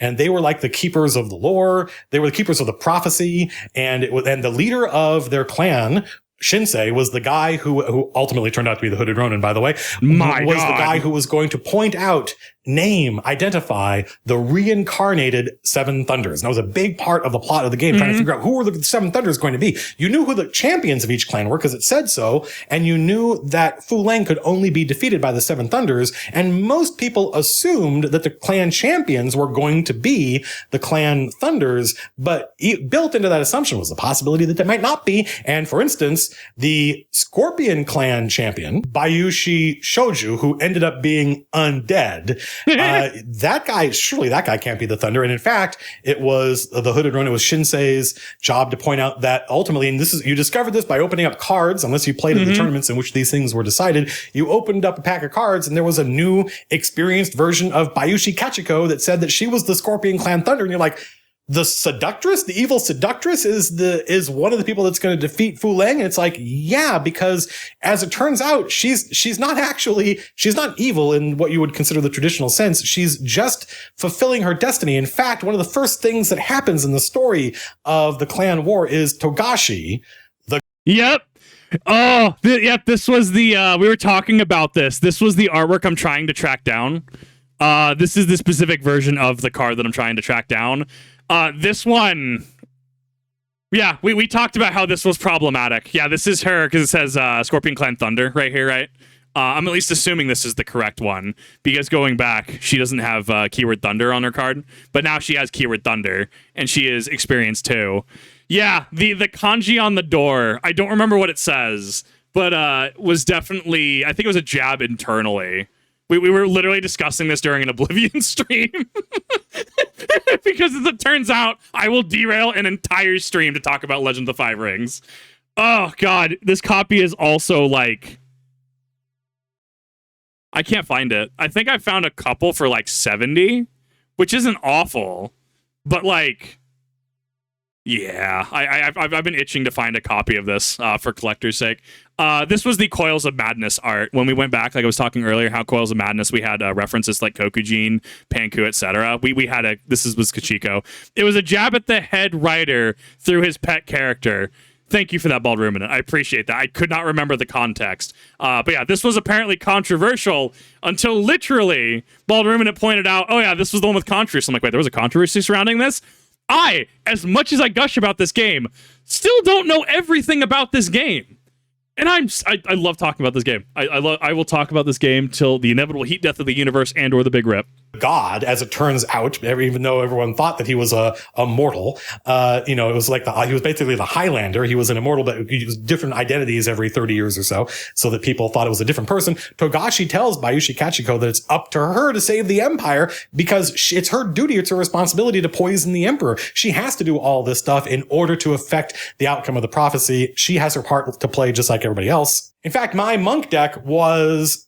There's somewhere on Usenet, there's a post about this where people were, as the Day of Thunder approached, as the end of the story approached, the known and popular competitive players from each clan, people were sort of taking bets on who was going to win. And on Usenet, people were pledging their own stuff if their champion won. They would say, if Chris Bergstrom wins for the Lion Clan, I will donate to him and one of the things you could do is you could send in your box tops and you could get like a legit katana. They would send you a samurai sword, among other things, and all sorts of. I mean, I remember opening packs and getting the Koku, and then you got enough Koku, and I think they sent you a full blade. That was the Emperor Edition version of this. Imagine in, Magic the Gathering, right? If you had to pledge yourself to, a Planeswalker, right? I am disciple of Chandra, disciple of Jace, because I am big brain, disciple of Karn, because, I don't want you playing the game, right? Imagine having to, pledge yourself to a Planeswalker in a large tournament to be able to, progress plot points and stories and stuff. And I guess Magic's equivalent would be what you can trade in your Magic the Gathering online cards asterisk from MTGO, not Arena, MTGO, to get a full playset of the card. Now, there are exceptions that I understand. The actual new Final Fantasy set has garnered controversy because they are not doing it for MTGO. You can also not get things like the Power 9. I think things on the reserve list as well. But if I had 4 Urza Tron in MTGO, I could effectively turn those in and get a playset from what I understand. Disciple is exactly. Imagine that we're in Yu-Gi-Oh! It's I pledge myself to Invoked, or I pledge myself to Blue Eyes. I pledge myself to Branded, right? And then even keeping it in a lore spell, I pledge myself to Branded, I pledge myself to Drytron or whatever, right? Even if you keep it consistent around the same lore, or if you're making a story about them and say some Dual World or whatever, then it's oh well, the most players who won pledged themselves to Branded, so clearly Branded needs this story beat to happen, right? This is why this game succeeds. This is why I feel towards the end of its lifespan, because I've talked about this with a couple buddies. At the end of the day, it unfortunately was too complex for your average player. And part of that's not necessarily a bad thing, Because in an era where I'm going to go buy a commander deck and we're going to sit down and we're going to solitaire through this commander deck for a few times, you have to understand, like, we set up the game. Not like extensive setup, but we had 2 decks that we played. Multiple card variants that went into the decks. Your Dynasty deck had your holdings, your personalities, your events, right? Literally just said it. Strategies, whatever your strategy. You had your strategies. You had your equipment, attachments, followers, etc. Right? So you had your Fate deck. You had your Dynasty and your Fate deck that you played with. You started off with your Stronghold. In Emperor Edition, you got Bamboo Harvesters if you went second. So that was already additional income and an incentive to go second. Like, and then you had different actions with different keywords. You had political battles, and then political battles. Trying to remember some other ones offhand. I'm drawing a blank right now. But you had like they were all battle actions, right? But it's like this also had the distinction designation of being, political, having keyword politics behind it, or keyword military, right? Like, I don't think military was a keyword. Point being, and then you had how the game interacted as a whole, right?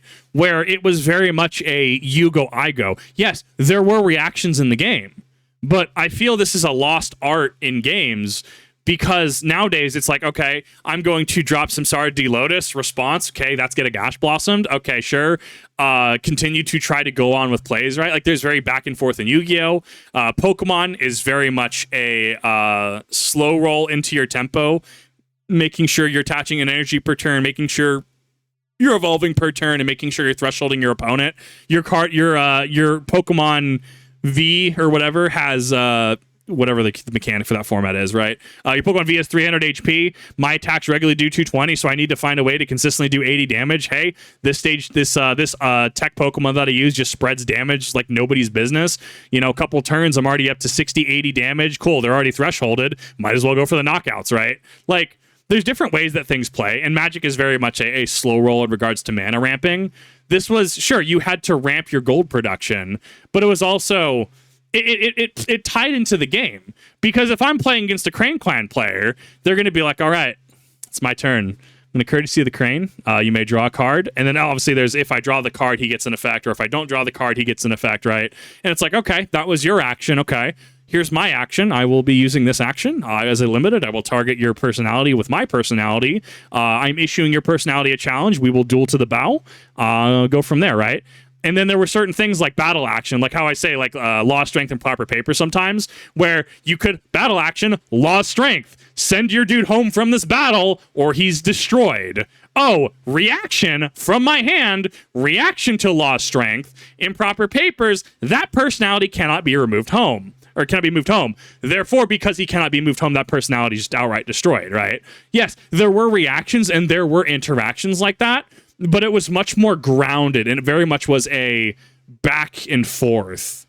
And I think I like that tempo a little more than some modern games, and I just don't think a game like this survives in the modern day with as hyper fast-paced as things can become. Because this game had power creep. I think, was it Lotus Edition was a big power creep, and then they powered it down, much like original Kamigawa after, what was it? And this was well before my time. Artifact Summer, and was it Necro Summer, Artifact Winter? Like, what introduced Magic's, like, rotation, right? Like, their actual rotation thing. Sure, like, every game has those power creeps, and then they bring them down. Emperor Edition was another big power creep. We had some nutty personalities in Emperor Edition. And Ivory was kind of a power down a little bit, but they were going places with it before the game ultimately ended, right? Like, it just felt more grounded, and I think that because of how the game was structured, it allowed for more, not necessarily card interactions, but actual interactions with the person, right? Where you, as a Scorpion Clan player, you as a Crane Clan player, and I as a Scorpion Clan player, all throughout, I can jab you, being like, oh, no, I do not take generosity here, my good sir. I frown upon that. To which the Crane Clan player responds, no, I insist, okay? Look, I'm a very honorable individual. I need to make sure we're treating people fairly. I feel that you do deserve this card off of my courtesy of the Crane. Like, L5R spoiled me, because the last time I went to competitive Yu-Gi-Oh! At an LGS, I was watching Homeboy solitaire through his Lightsworn Fiendsmith deck, not talking to me, barely offering the relevant windows for responses, and I'm like, bro, I can't do it. I have to talk. I have to engage with my opponent. Like, where did this go? So if you're wondering why I haven't done more Yu-Gi-Oh content and played competitive Yu-Gi-Oh, I will play Commander, a format in Magic I despise. With the right person, with the right group, I will absolutely play the game. But I will play it like L5R because L5R has spoiled me. This is how adults interact. This is how we're going to interact in a professional manner. So hopefully that makes a little more sense why I talk about this game so much and why I have certain expectations in regards to etiquette that I do. Because let me converse with the person. Why do you like your deck? Why do you play Branded? Why are you playing this, right? Like, talk to me. Sure, we'll play the game. We have relevant windows to interact with each other. Oh, it's so different. Stuff you could send away for.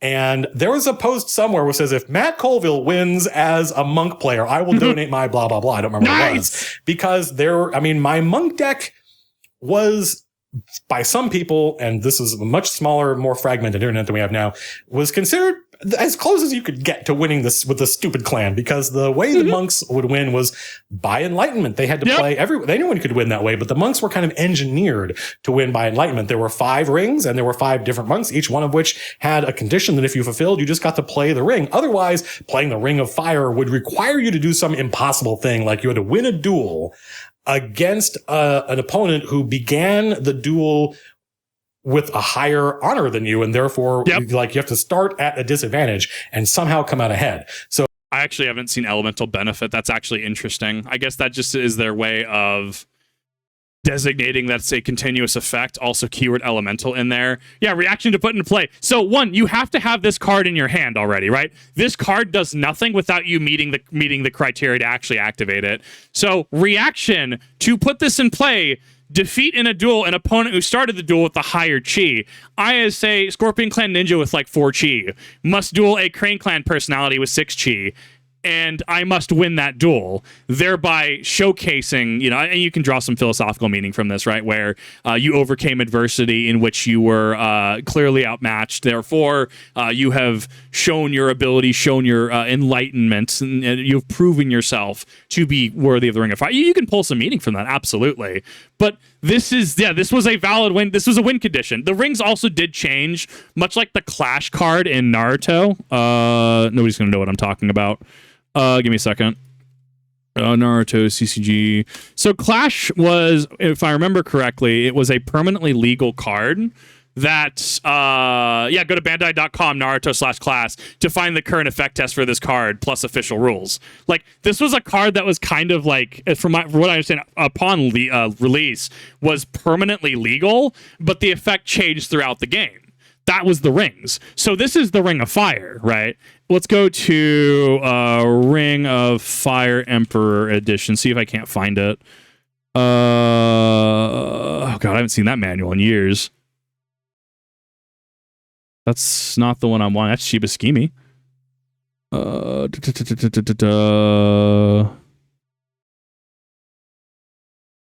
Ring of Fire card. It's just gonna be wild to try to find this, isn't it? Maybe I'm having to go to a website at this point. I'm gonna go to like an actual shop, maybe. There we go. So I'm obviously in no way affiliated with the shop, but they happen to have the effect text, so I'm going to roll with it. Ring of Fire. So Fire unique. After the resolution of a battle at a province, so you have to assign, right? You have to try to crack somebody's house. If you destroyed one or more provinces, or put enemy cards in that resolution, you may put this card. What does that say? One or more provinces.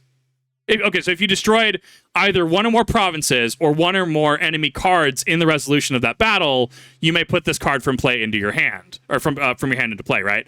Thus meeting the condition. This did have a battle effect. Bow this card or discard it from your hand. Destroy your performing personality. And because this was actually, right, because you could actually use these in later formats as a one-time use kind of thing, thus addressing the issue of them being like kind of just dead in your hand. Game design evolution. Destroy your performing personality. So cool.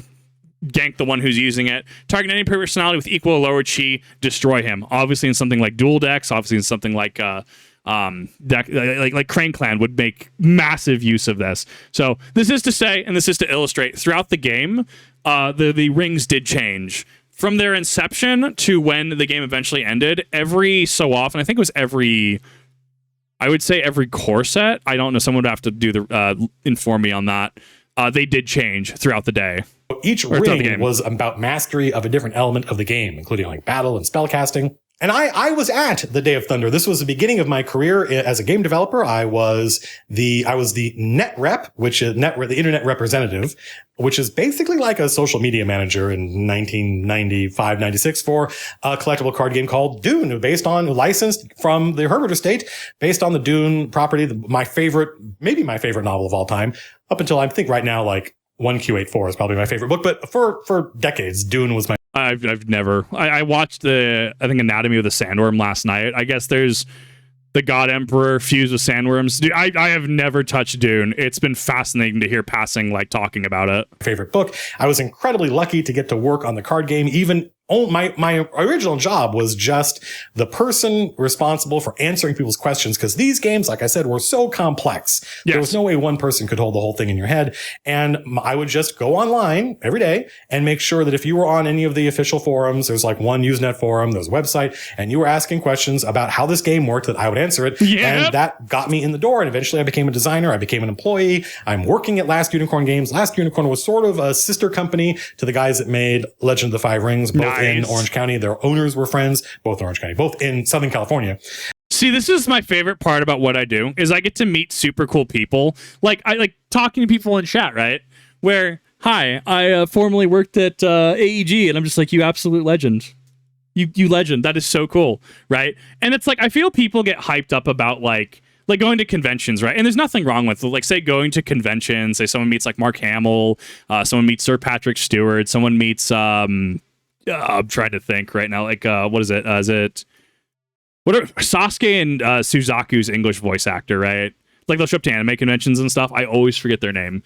But like you get to meet so many cool people, and I feel like people have this like tunnel vision on like, oh, you're the guy. But it's so cool to hear about people like him working at Unicorn Games, effectively a sister company to the people who developed L5R. That's so cool. To which you'll have somebody go, oh, I remember this company. Whoa, wait a minute. I might have actually met this guy, right? Like not me specifically, but someone in chat, someone coming across this video, someone coming across his original video, right? Like there's someone that will actually be like, oh my God, no, I know exactly what you're talking about. Like this, you're the guy, you did the thing.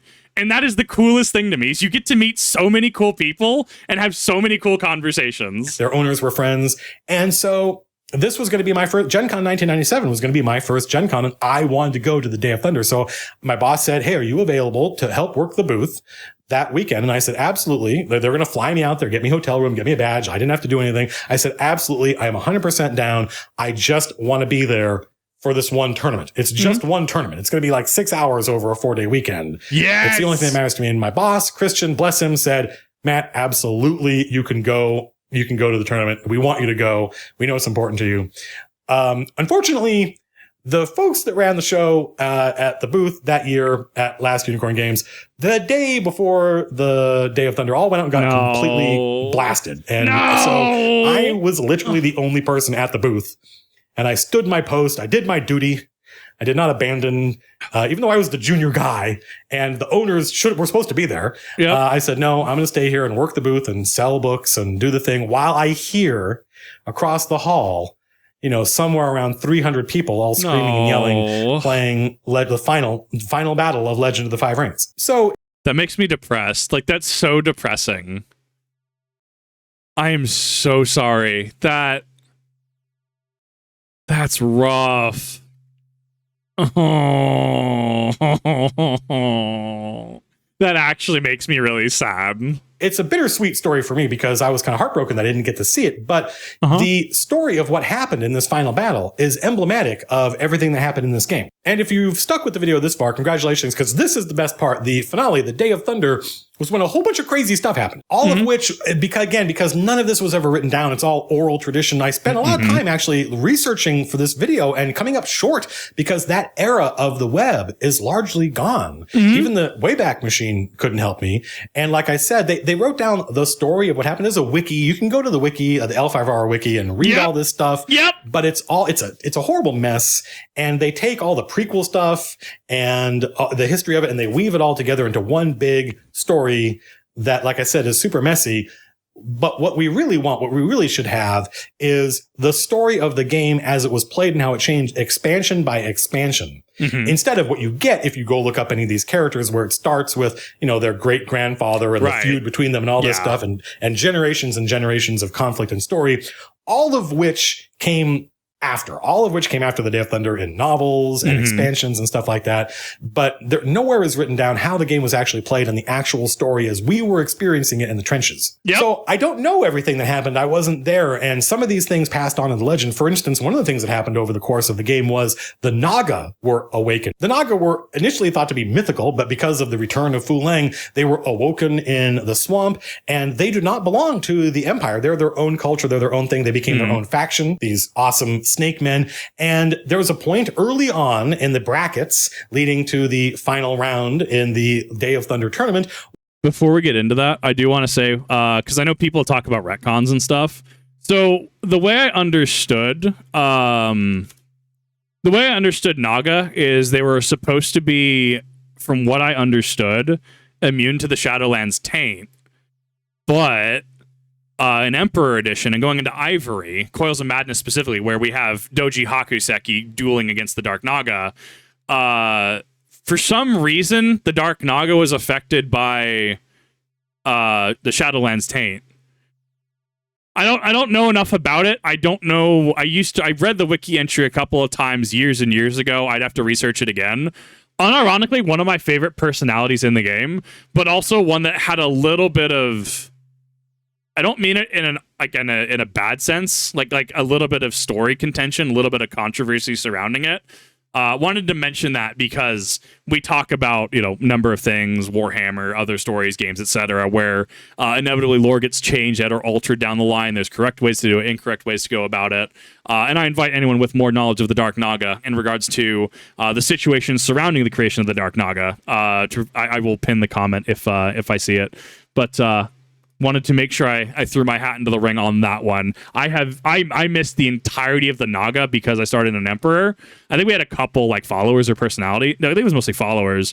But I did love the Dark Naga. So this is actually super interesting to go back and see. Where the only two Naga Chat clarifies they were also awakened in their forests, not swamps, which is going to be a relevant point. He's going to mention Games University in this video. There were only a few of those. We were both definitely at that event, but I was assigned to 7th C events, so I wouldn't have been in the same room as the thing Matt experienced. But it's still cool that you're you know exactly what he's talking about. You probably know exactly where he, maybe not necessarily the booth or the specific section of the building, right? But you know exactly where this man was at that time. It's wild to see this player end up facing each other, which is a downer for Naga players, because if you only have two people representing your faction in a tournament and they meet early on, that means only one of them can proceed. You've reduced your chances of winning the tournament by half as a result. And the two Naga players got together and they said to each other, the players said, listen, this isn't our war. War is a human notion. Naga do not fight, do not have factions, do not have clans, do not fight amongst each other. So why should we fight? This is foolish. And what the players proposed to each other was that they would play the game for 6 rounds. They wouldn't attack each other. At the end of 6 rounds, whoever had mustered the largest army would win. And they went to the folks organizing the tournament, the guys who owned the game and who had designed it. They went to the designers of the game.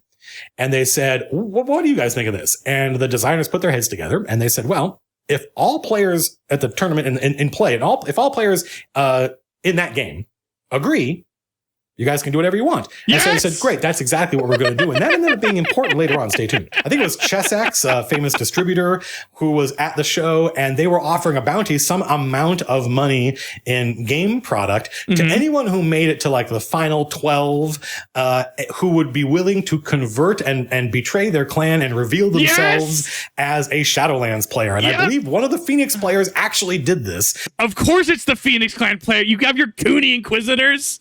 Oh my God, no, you, oh.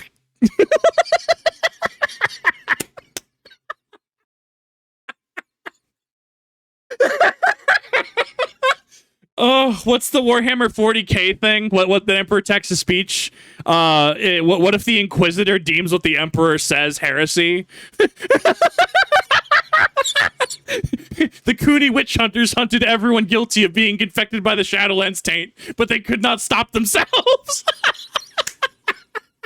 Classic Phoenix Clan. Sat down to play against another player and took off his Phoenix t-shirt, and there was a Shadowlands shirt under it, and he switched decks at the last minute. Of course, he lost, but who cares? That's not the dramatic part. The dramatic part was that he switched sides, and I thought that kind of stuff was amazing. This Gen Con, by the way, 1997, was the first time I ever saw cosplayers. This is 20 years ago, and cosplay wasn't really a thing yet, but people were really into it. You'd see people walking around the show with the Mon, right? The flag of their clan over them, and they were dressed up in samurai. If you're confused what he's talking about, L5R. So the Mon that we know, and it's actually, I have the actual like symbols of this up in my Discord. Like I have them as like emojis for valid reason. These are the symbols that would be on the Japanese like war flags, right? I'm trying to find like this was actually Imperial. This was the Imperial symbol that was used. I think it's a lotus if I remember correctly. I could be wrong though. Get out of here, Phoenix Clan. Japanese war flag. That was not what I wanted. Samurai question mark? Yeah. So imagine the clan Mon that I just showed you, but like this. So for instance, we have this, right? This exact flag going into having like, you know, insert unicorn clan. What I am, a filthy, dirty scorpion. And I love being a filthy, dirty scorpion, right? Like that's what he's referencing when he talks about the Mon. That would be cool to see. Right, garb. Lots of girls were dressing up as Bayushi Kachiko. Nice. And it was okay. That's actually wife status though. 100%. Okay. fellas. Okay, guys. Let's huddle in really quick. Okay. Let's huddle in. If we what if she shows up to her first date looking like this, right? And she has the giant glaring scorpion tattoo, okay? Do you marry that? The answer is absolutely. Are you kidding me? She does not have red flags. She is the red flag. Oh my God, I love it.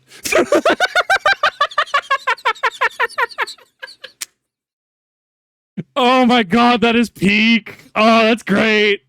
It was this crazy phenomenon that showed me that there was a lot more. People were super, super invested in this. It's not unusual now for people to cosplay as their famous characters.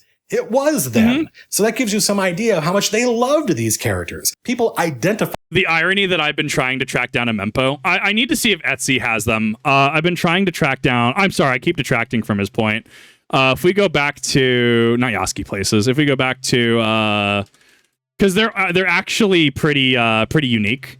I've been trying to figure out if I can make this happen. I don't know how. I hear Mempos are it's not what's the word? It's not appropriated if you use them, but they take time to craft and construct.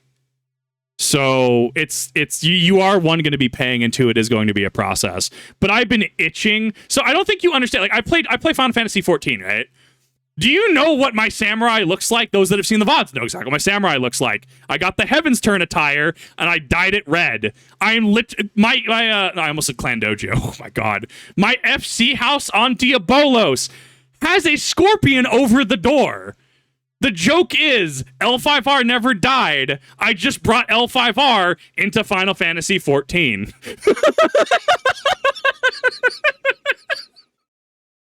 I don't think you... like, if I can find a set of red samurai armor at an SCA event, I will drop $2,000 on it right there. Probably will be less, let's be real.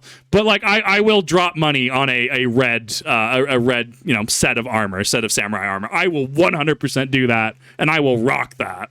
With these characters incredibly strongly, because the world of L5R was nothing like the world of Game of Thrones. It was all about honor and romance and unrequited love and betrayals. And it was the tagline was a world where honor is stronger than steel. And it said by the Crane Clan player. Got him. really was about, bowing to your enemy. And at one point, Moritomo bows to the clans, bringing an army and saying, I offer you my head. My army is going to attack you and they're going to lose. But I am showing you that we are honorable, we minor clans, that we deserve a place among you. And in doing that, in bowing to his enemies, he earned the right, basically presenting his head, giving them the opportunity to kill him. He earned the right to become a great clan. This is all woven into not only the story, but the gameplay. During this final tournament, the Day of Thunder Gen Con 1997, as all this crazy stuff is happening, the story guy for L5R, a guy named John Wick, that's his real name, and he's had that name. Yeah, this actually really confused me. We were talking about the Kachiko art, and Bald Ruminant in chat was talking about that during the Oblivion stream, and I thought he was talking about the John Wick movie. Unironically, dude named John Wick. What an absolute legend. A lot longer than Keanu Reeves has. John showed up. He wasn't the designer of the game. That was a guy named Dave Williams. And John Zinzer, I think it was his world. It was his Fantasy Japan world. John's job was when an artist who was given the brief, hey, draw a lion samurai, would draw a lion samurai and send it in as part of his job. That was, making a new card. It was John, a designer would say, okay, here are this guy's stats.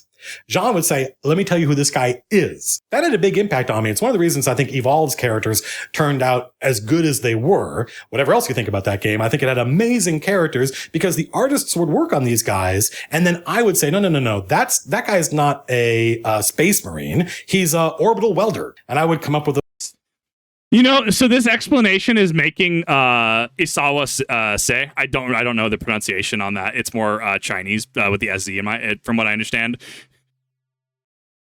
This art is peak. I didn't know this card existed till the Oblivion stream. Yes, I bought 3 copies of it.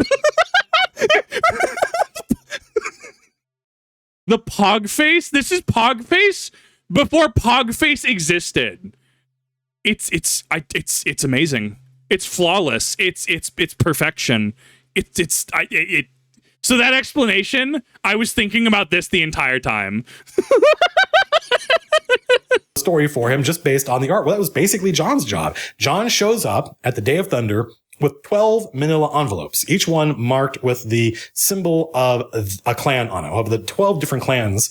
And every time one clan, including mine, the monk, was eliminated from the game, he would take that manila envelope, which contained the ending of the story if that clan won. Oh, that's cool. So no one would ever know what would have happened if the monks had won at the Day of Oh my God, that is...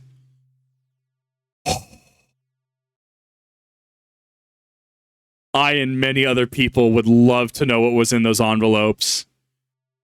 That is amazing. Thunder, or if the Phoenix clan had won, or if the Dragon clan had won. As each clan was eliminated, their ending was destroyed. Until eventually the final 2 clans who faced each other were my original clan, the Crane clan, and the Lion clan. And this is how it should have been. Like again, with the Churchill quote from the Marne, no intelligence placed these players in the final round. The game was designed maybe to give the Lion Clan and the Crane Clan a bit of an advantage over the other ones because the designers wanted a certain outcome, but they were not in control of the outcome. Anybody could have won. The Lion Clan champion, who was the fallen samurai Akodo Toturi, now known only as Toturi, and the Crane Clan champion, Doji Hoturi, were best friends when they were children. And their friendship is interwoven into the conflict between their clans and the clan war. And when these two players met, the winner of the idea was the winner of the tournament gets to kill Fu Lang and become the next emperor and save the world. Unless, of course, the winner of the tournament was the Shadowlands. And these two players, probably informed by what the Naga players had done, said, listen, we're best friends. Our characters are best friends. We shouldn't compete to see who gets to kill Fu Lang because that is not honorable. Instead, we will duel, and the winner gets to sacrifice their life to kill Fu Lang, and the loser becomes the next emperor. This is not. Oh my god, that is such as a Scorpion Clan player, that is such a Crane and Lion Clan thing to do. Oh, it's like when you watch a movie and you're like, this is so sweet, it makes me nauseous. You Crane and Lion Clan players. That's so good. Something anybody had planned on, but they went to the designers and they got their heads together and they said, yeah, that sounds cool to us. And they played, and one side won. And John Wick, who would later become a good friend of mine, we used to play games together at Last Unicorn Games. He took the last two manila envelopes, the Lion Clan ending and the Crane Clan ending, and he burned both of them. And then he extemporaneously told the story of the battle at the palace, where the Thunders got together and each did their part and each played their role until eventually it was these two best friends and Fu Lang, and which one of them won and which one of them died and which one of them went on to become the emperor, which I'm not going to tell you, I'm not going to spoil for you, but it probably doesn't mean anything for you because you weren't there. I wasn't there, honestly. I forget who actually succeeded. I forget who actually became the emperor. I want to say it was Crane, I think, but I don't remember. I'd have to go read the wiki again. I don't know. That's it, by the way. That's the story. I don't know why other game companies don't do this. I've often looked at games like League of Legends, which have characters that have backstories, that have conflicts. I remember playing Renekton, this alligator dude, and he had this one-off line of dialogue that I had never heard before. And I think you only hear it if this other character, Nasus, the dog-headed Anubis-looking dude, is in the game with you, opposing you, where Renekton says, "Nasus cannot escape me forever."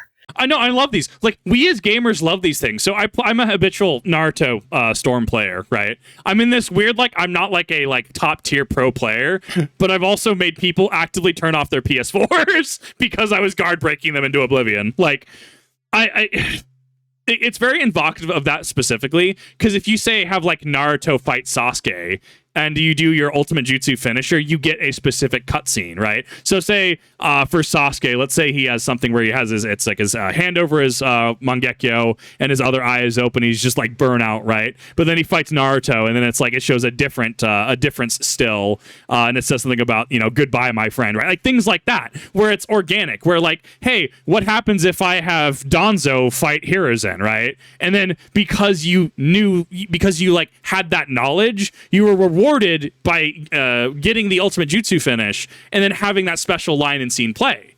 It's so cool. Or like special team jutsus, right? Where you can have Six Paths Naruto and Six Paths Sasuke team up to do what is it? Was it Shinra Tenkyo?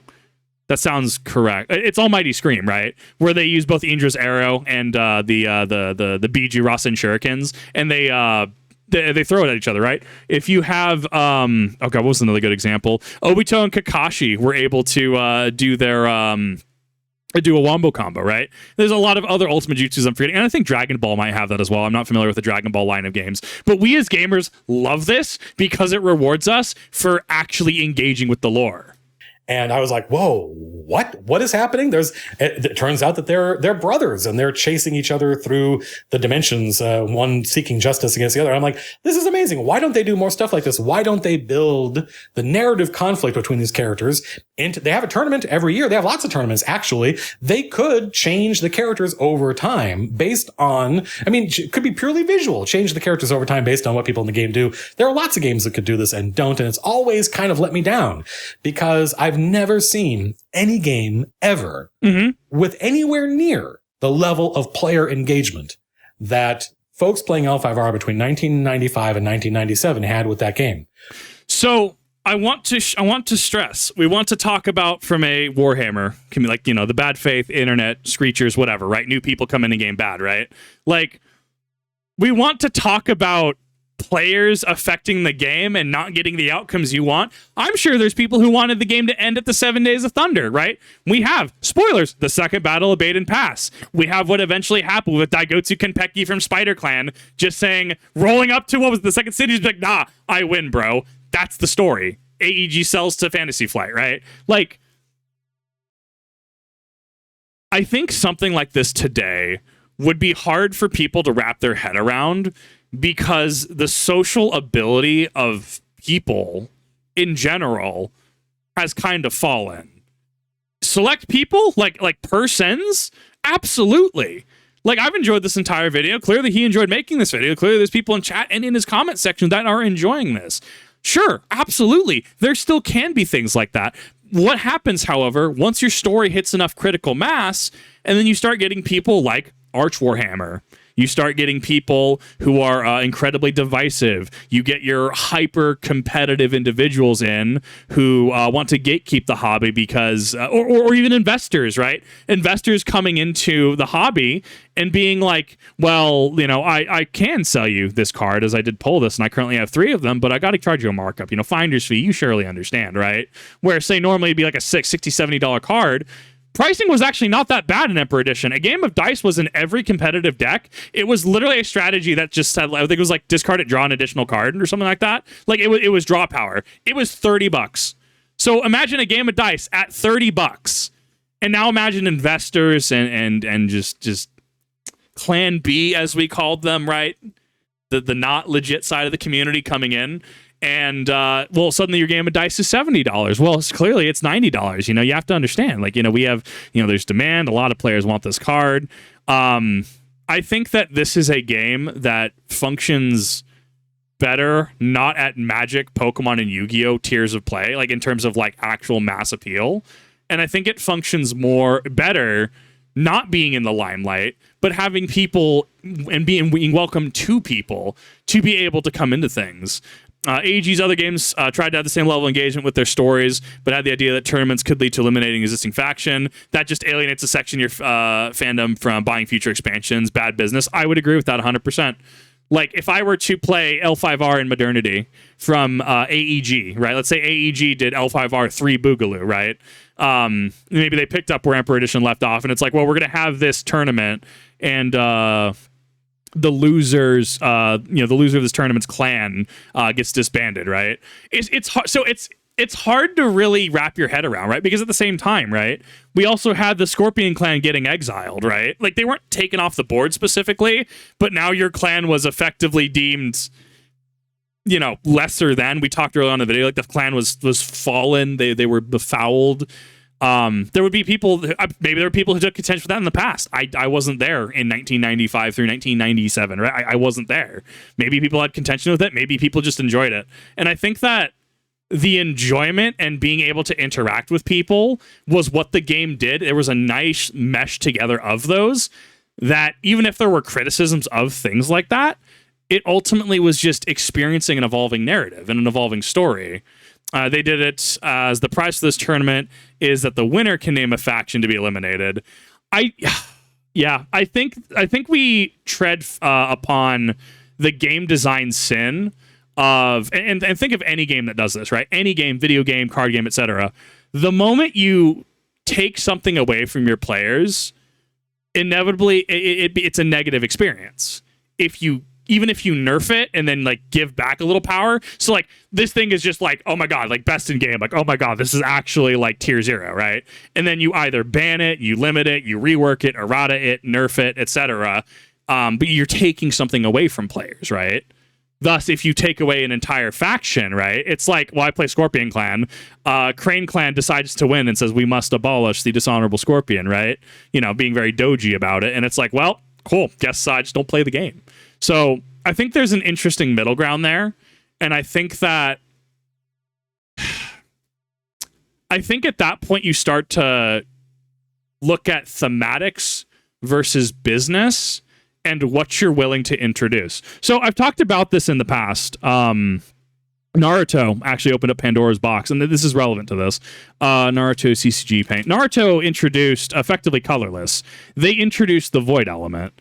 Void was effectively colorless for Magic the Gathering. Void, because we have symbols that are the basic chakra natures. Like we have Sasuke here, who has water, right? We have water, fire, lightning, earth, wind, right? Each of them had things that they did in the color pie. You had wind, which was draw power. Earth did more mental power kind of things on occasion. Like things had there was a color pie to this game. The issue that arose with Void is not only did it play turn marker go burr, because the game arguably, in my opinion, at a competitive level is won by turn 4, right? If you look at the card, the Shuriken, that's what turn you need to be in the game. So think like Hearthstone's kind of evocative of this, where you start at turn 0 and go up to turn 1. Your next turn you will start on turn 1, etc. Pain kind of broke that because it could accelerate your turn marker with certain cards, and it had a lot of dumb things that it did. The Void element could not pay for anything other than Void. It was colorless, right? Like in Magic. However, Void could be paid for by any other element. So fire, water, wind, earth, and lightning all could be used as hand cost, which is going to be the card here next to the Shuriken on the right. Hand cost, which you bring it to chakra area. Mechanics doesn't matter. But you can use it to pay for Void. So thus, and this is what I ended up seeing, Naraka Path. I actually saw people in, I think it was the Naruto CCG Discord server, which I float in from time to time, seeing what's new with the game. We ended up seeing, I can't find a good image of it, but Naraka Path ended up getting teched in a lot of decks because he was a turn 2, 5/2, 3/0 injured, and could bring in the Outer Path. I think it was a heretical icon, if I remember correctly. Yeah, it was a Naraka Path that says bring and play one quote-unquote Outer Path. Errata makes it so that heretical icon is this quote-unquote Outer Path, thus being able to use, I think it errated Naraka Path specifically. It doesn't work without the errata. Wow, those jumped to $30. I'm glad I have copies. To which, like, yeah, you can, it was value. So I was going somewhere with this. What were we talking about? I actually had a good point. I actually had a good segue on this. Game design standpoint, right, introducing things to games. I remember now. You have to be careful what you introduce into games because, and Yu-Gi-Oh! Also had a similar thing where there was a period of time, I think this is around Duelist Alliance, where Dragon was redacted effectively, like Dragon as a type, quote unquote. I don't remember what the official type, like Dragon cards weren't a thing. Like they became worms, right? WYRM. Thus later we got dragons back. Like the moment you start removing things is when you have negative interactions with your player base. And you have to be careful what you introduce into the game, especially when you start dealing with things like, very power crept omni options, as I'll call them, right? Like very power crept versions of this can effectively go in any deck without issue. Because then you're going to run into balancing issues and you're going to run into a game state that you really can't address. And the balancing point on cards that can go in any decks is generally, are they not lower powered? Like in Magic, right? Do you necessarily have the same power as a 5 red cost or 5 blue cost card, or maybe it's like a blue, black, and a red, that you would say a 3 cost generic, right? You see how that doesn't quite make sense. So in the scope of L5R, you would have if a holding was, oh my God, I actually have the perfect thing for L5R. This goes back to old 5R for Dark Path of Shadow. There's a stronghold called Ninja Stronghold. I'm going to bring up Traveling Merchant as well. That was a later addition, but it'll serve my point. Traveling Merchant. Wow, Traveling Merchant is actually old. I didn't actually know it was that old. Interesting. So Traveling Merchant, in Emperor Edition, most everyone ran this. That's Traveling Merchants, not what I was looking for. I was looking for this one. No, it was Traveling Peddler. I'm sorry. So this was a singular. This was a 2 gold cost holding that produces 2. So it's a 2 for 2. Pretty standard. Singular, meaning you can have multiple in deck construction, but only one will be in play at any time. Bow this card, produce 2 gold. That's mana production. 2 for 2 is pretty standard, as I said. Limited. So on your turn, you may bow this card and pay 3 gold. Draw a card. The reason why Traveling Peddler worked with clan-specific things was we did have, I don't remember which cards they were.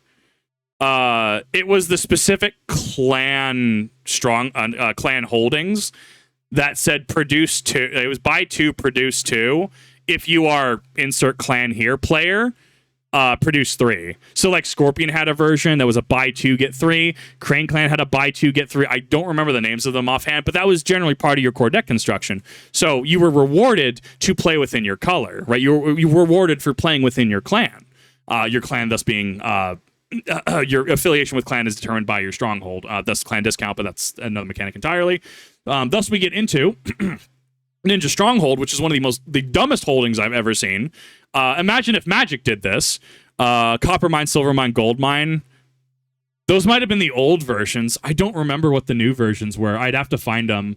Because the point being, right? Let me look them up really quick. L5R Copper Mine, because I think they broke away from this convention. Bow for two, so 2 for 2, like we saw with Traveling Peddler. If Copper Mine is owned by a Lion House, which in Modern, if you're a Lion Clan player, produce 3 gold. Thank you. You knew exactly what I was talking about. In Modernity, we got Corrupted Copper Mine. What set was that? Interesting. After each player's turn begins at the territory Scorpion Clan coup has been conquered, straight in this holding. This was Ivory. I can tell the gold is in the top right. This was Ivory edition. I totally missed this. Point being, right? You can see that there's incentive for keeping things. Even like Traveling Peddler was good. It was like in every competitive level deck, right? At least locally, from what I understood. And then you were rewarded for playing within your clan. You're a Lion Clan player, therefore you will have your Lion 2 for 3, etc. up during the first 3 years, and that's the newer version. Oh, okay, thank you. Thanks for the clarification on that. But then we have Ninja Stronghold throughout the history of the game. 4 gold cost. Remember, Dark Path, and this is why I play this in Extended, because Shadow Dragon is also... Shadow Dragon, one of the things that went into my model's core design, right, the Corrupted Dragon of Air, literally was part of this design that you're seeing on screen. Literally part of the influence. I am hard-coded L5R into my DNA. So Dark Path of Shadow, remember how we said that earlier, that the ninja cards enter play for 2 less gold, right? So, now you have a ninja card. It would have keyword ninja on it. I have to go look up the actual like modern quote-unquote text of it, because this is an older card. Bow this card. Put any ninja card into play without gold cost. Valuable cost cards may not be paid for in this matter. Variable cost, right? So if it says pay like X for this, right, you can't do it. But if, let's say if your name is Shadow Dragon, which I did play with, if literally hard coded in my DNA, I So if your name is Shadow Dragon, that's an awful picture of Shadow Dragon. Can I find a better version of that actually? Because that's going to make that a lot better. I don't know why it's very specifically this Shadow Dragon, because this one's fine. I don't know why EXP2 has so many issues on Google. It's wild to me. Let's go all. Padis. I love this showing Judgment Dragon. Let's try Oracle the Void. This is actually what I use to actually look for cards. And Shadow card. This is actually, I actually really love it. Shadow Dragon. I have to remember how Oracle the Void even works. Shadow Dragon. So if you're Shadow Dragon, right? If your name is Shadow Dragon, you're a 20 gold cost dragon who is also a ninja, right? Look, like keyword ninja. Why is the dragon a ninja? Don't worry about it. The dragon is a ninja. That's all that matters. If you have keyword ninja and you're playing ninja, you just buy it for free. It's just free real estate. So the reason why I talk about this is we talked about in game design as well. The more hyper focused you are, the more BS you can get away with, right? It's why we'll have win condition like the 4 walls, right? Like the black scrolls. If you're going for this optional win condition and want to put in the work, sure, just win the game. There's a Shadow Dragon before that one, the Spider. Yeah, no, this was EXP2. This was about the time of This was Emperor Edition. We had Shadow Dragon Experience 1. I think this was before Celestial. And then this was the OG Shadow Dragon. I think they're the same one. I think this is still the Corrupted Dragon of Air, but I'd have to look at the wiki again. Shadow Dragon's been around for a hot minute. Let's put it that way. You are correct in there being an older version.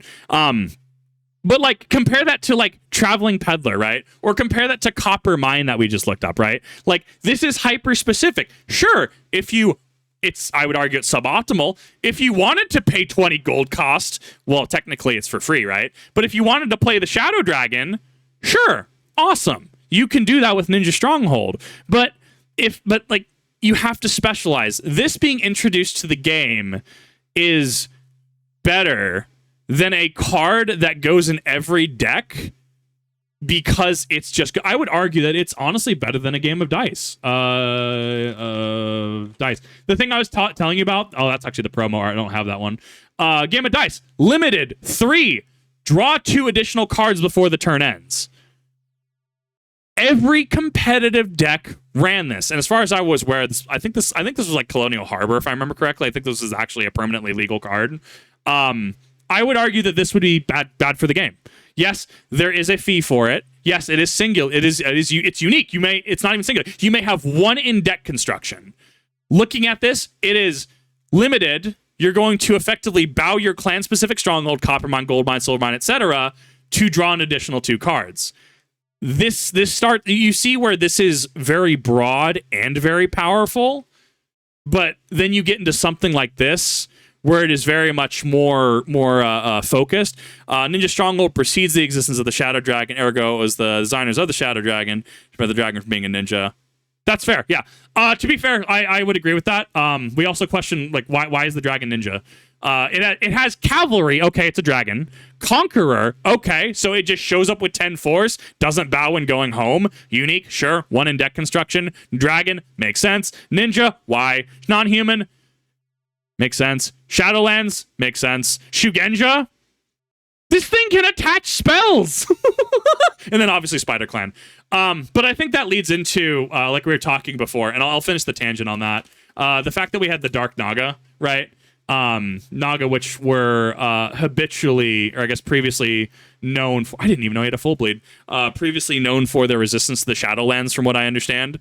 Thus, why do we have a Dark Naga? And that might have been on the later designers. I honestly, if the NDA was out, I'd love to talk to some of the modern L5R team. Even then, not even just the modern, just talking with people who worked on this game and people who are here, like this is why we're watching this video, has been fascinating for me because it's so cool. We loved that game. We loved the story of it. We identified with our clans. We wore their t-shirt. We read their stories. We adopted their attitudes. And of course, it should come as no surprise, I spoiled it earlier, that they didn't end the game. No. A game about honor. They sort of betrayed their players, and they lost a lot of players. And I'm not sure the game ever really recovered from that. Because again, these were the stakes. The idea that this was the end was built into the drama of the game. It's what made the drama meaningful. But in their defense, these guys had seen this game just rise and rise and rise in popularity, and they knew it could become more popular. It could become a lot more popular. They wanted to bring Legend. You've never seen a Legend of the Five Rings cartoon or movie, but at the time, it's...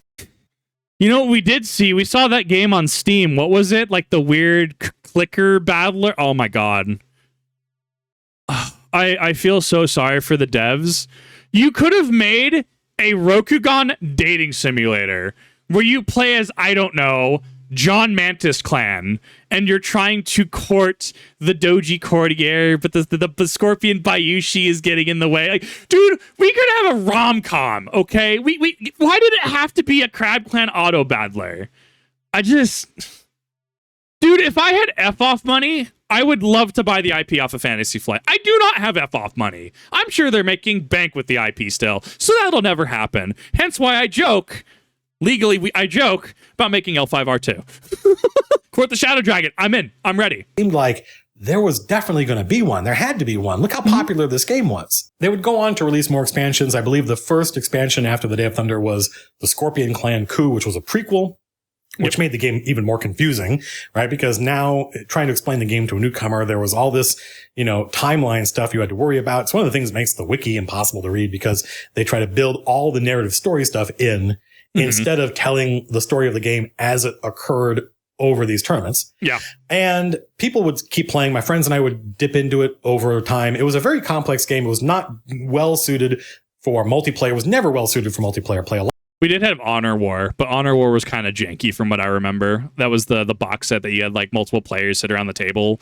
I played it once, but I don't know. Like it was one of those you kind of broke out every now and again, from what I understood. A lot of collectible card games are not. No idea why.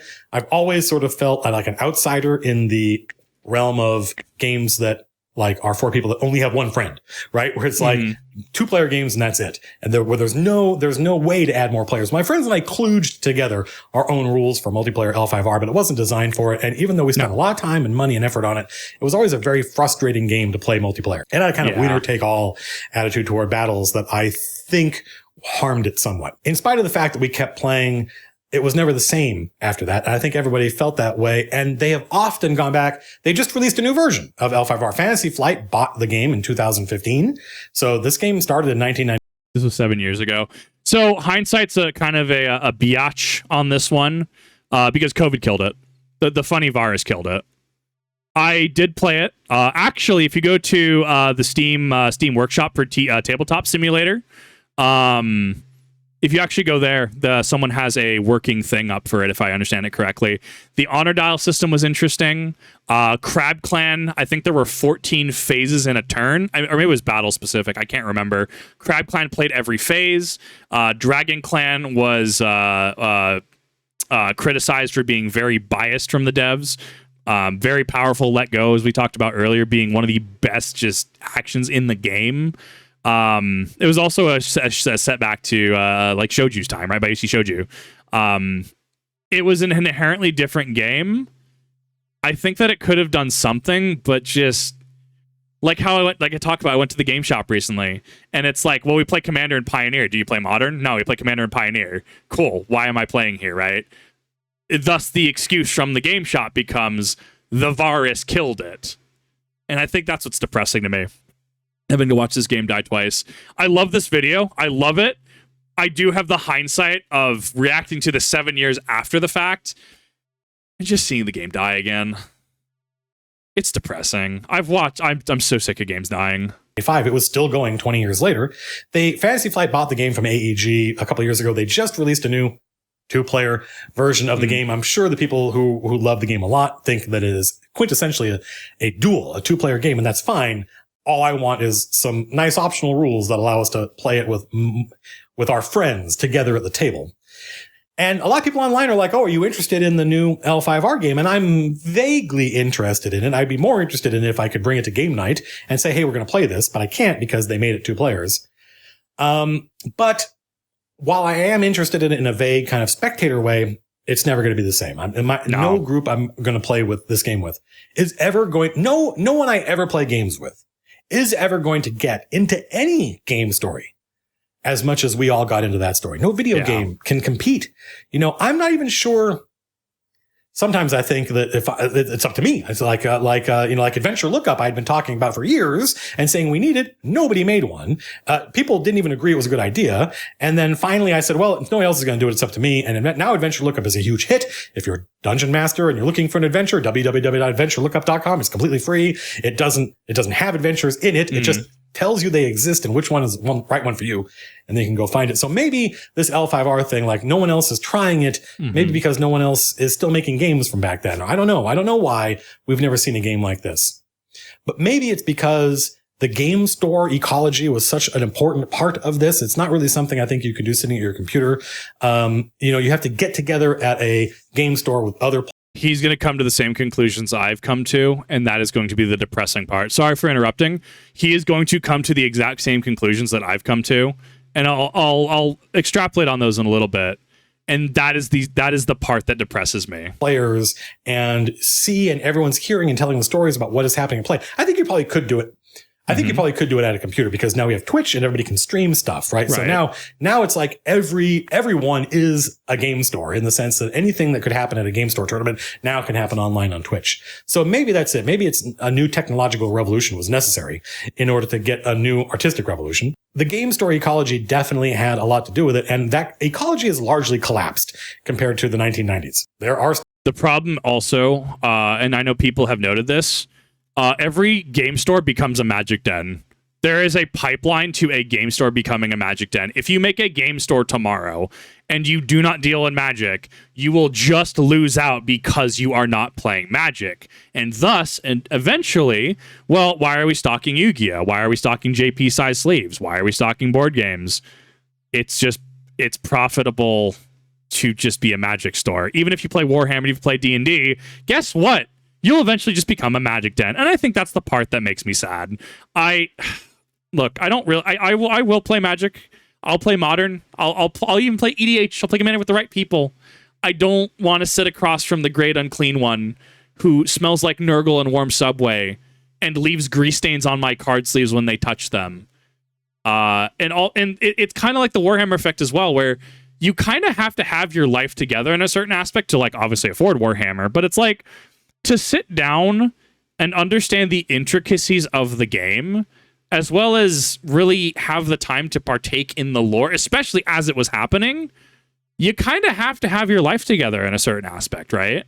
There's nothing wrong with that. And I'm sure, and absolutely, there's plenty of Magic players who have their lives together. I'm not saying that.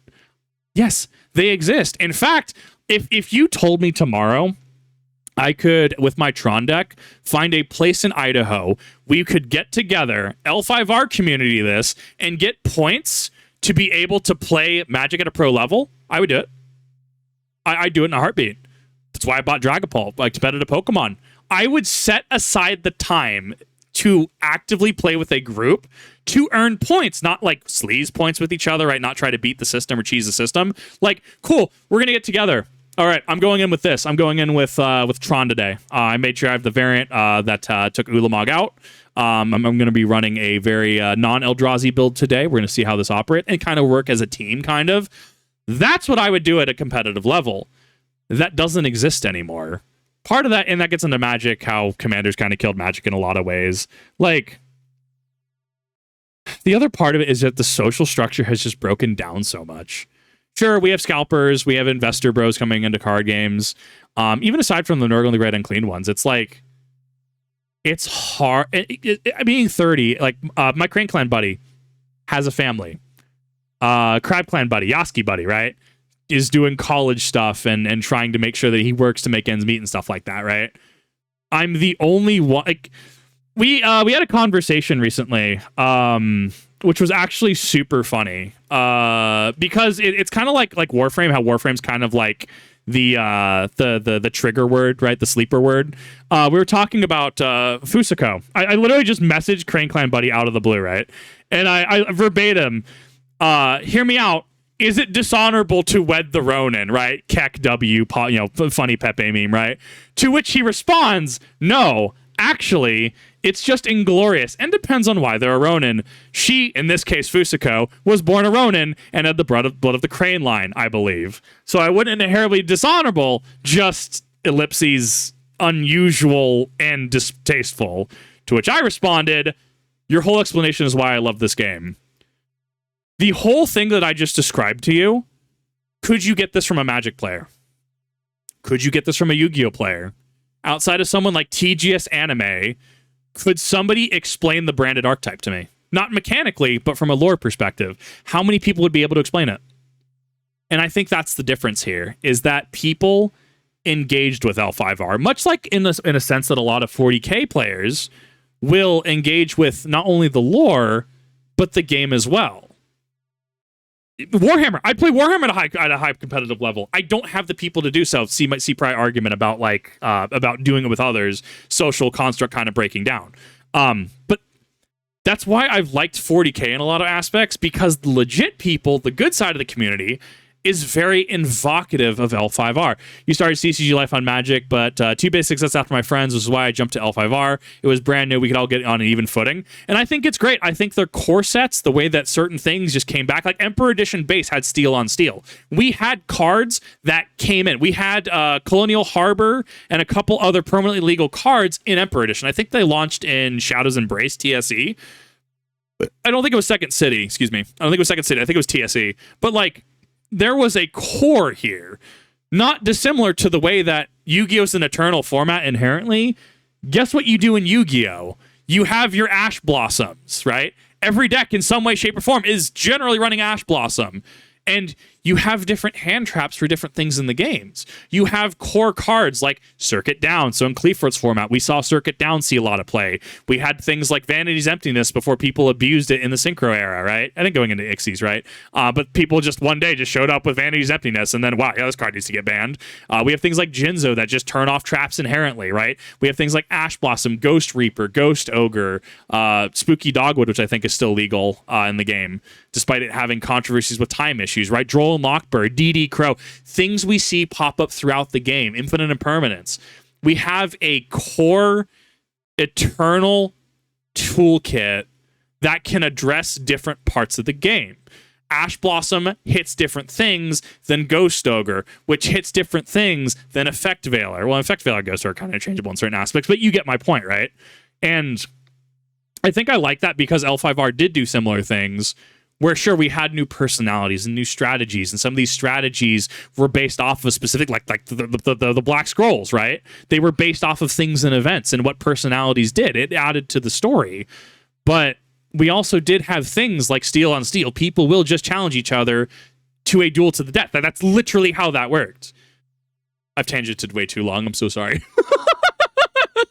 Game stores, there are just many, many fewer of them now than there used to be. But in my experience, they're all way, way better now. That's what I mean when I say the greatest story in gaming.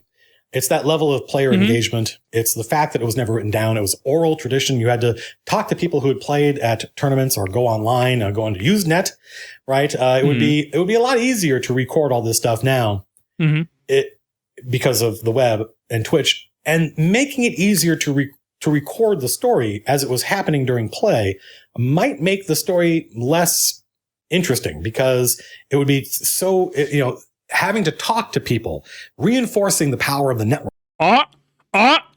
Wait. Is this it? He's come to, and this is to clarify, this is not me being derogatory of him. If anything, this is confirmation bias for me, because him and I are coming to the exact same conclusions. The social construct has deteriorated. The network of players was forged by having to talk to other people about what the hell was going on in this game. Making that information trivially easy to get devalues it.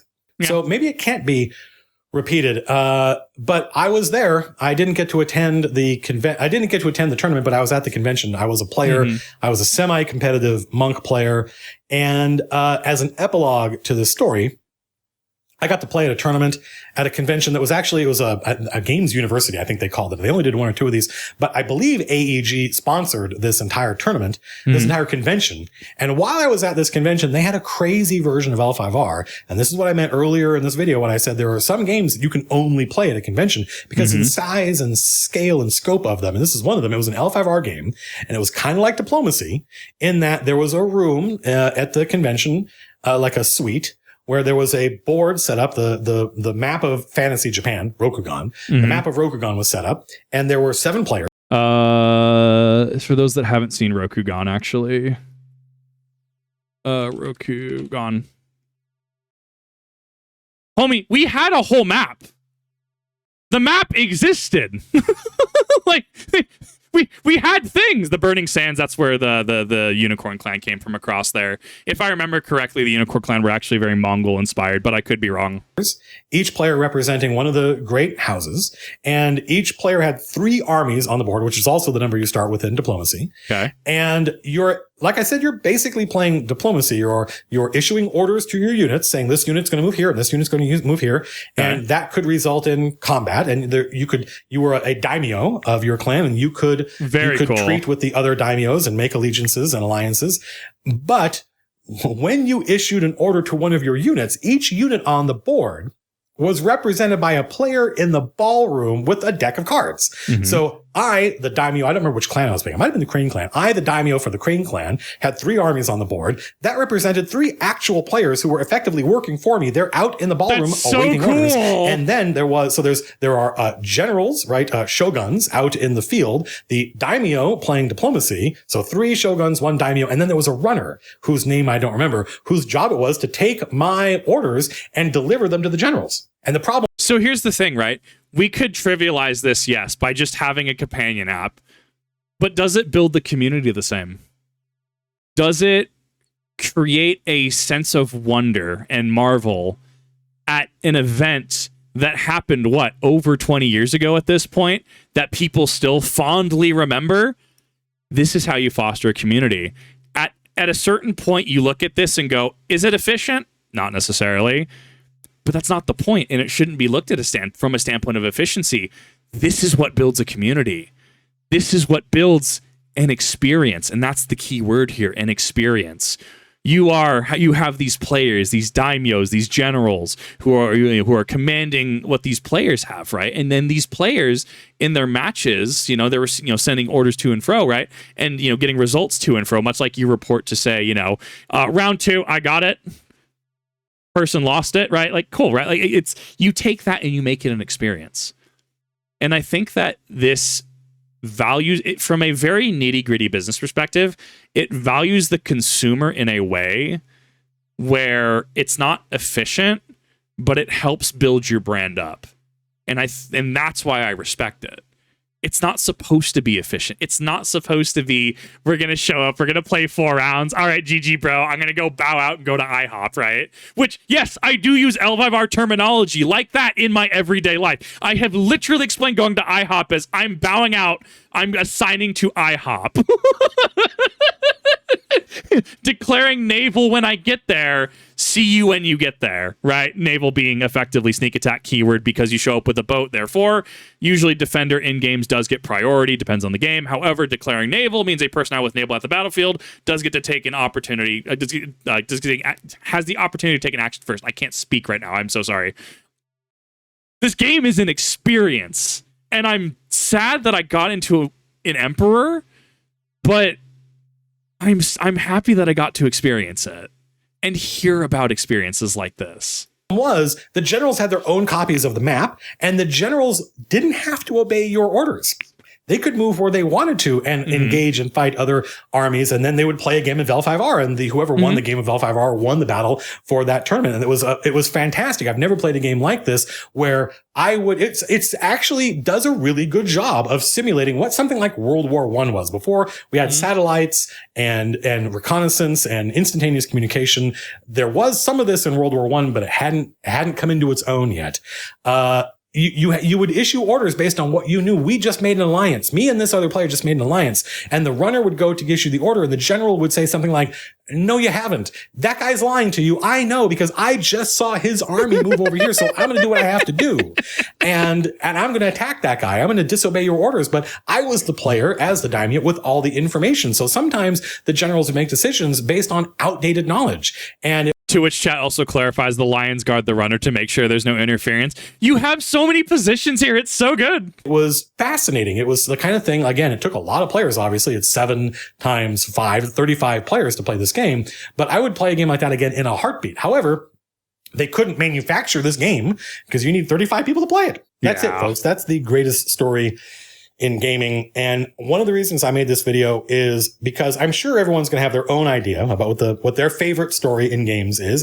100%. Like, this is a very subjective thing. However, I think I agree with everything he said in this video. I also am biased because I love L5R. Once again, we come back to the good faith discussion versus bad faith discussion. If I have somebody just say L5R is just an awful game and that's why it's dead, Magic is clearly better, that's not a discussion in good faith. Let's be honest. There's certain protocols for dealing with that. When we want to have a good discussion, if somebody tomorrow said, Kip, what is L5R? I watched this video. I'm very curious on getting into it. What is your recommendation? Look up the wiki. Personally, find a clan that you vibe with. I am friends with a Crane. I am friends with a Yaski. I myself am a Scorpion. And one of our mods me explaining some of this to him is a unicorn, right? And I'm sure people in chat who play Tamsin, who shows up right when he can, he's clearly Mantis, right? Is he not? And I'm sure people watching this, whether you're watching this here live on Twitch or YouTube, have your own clan affiliations.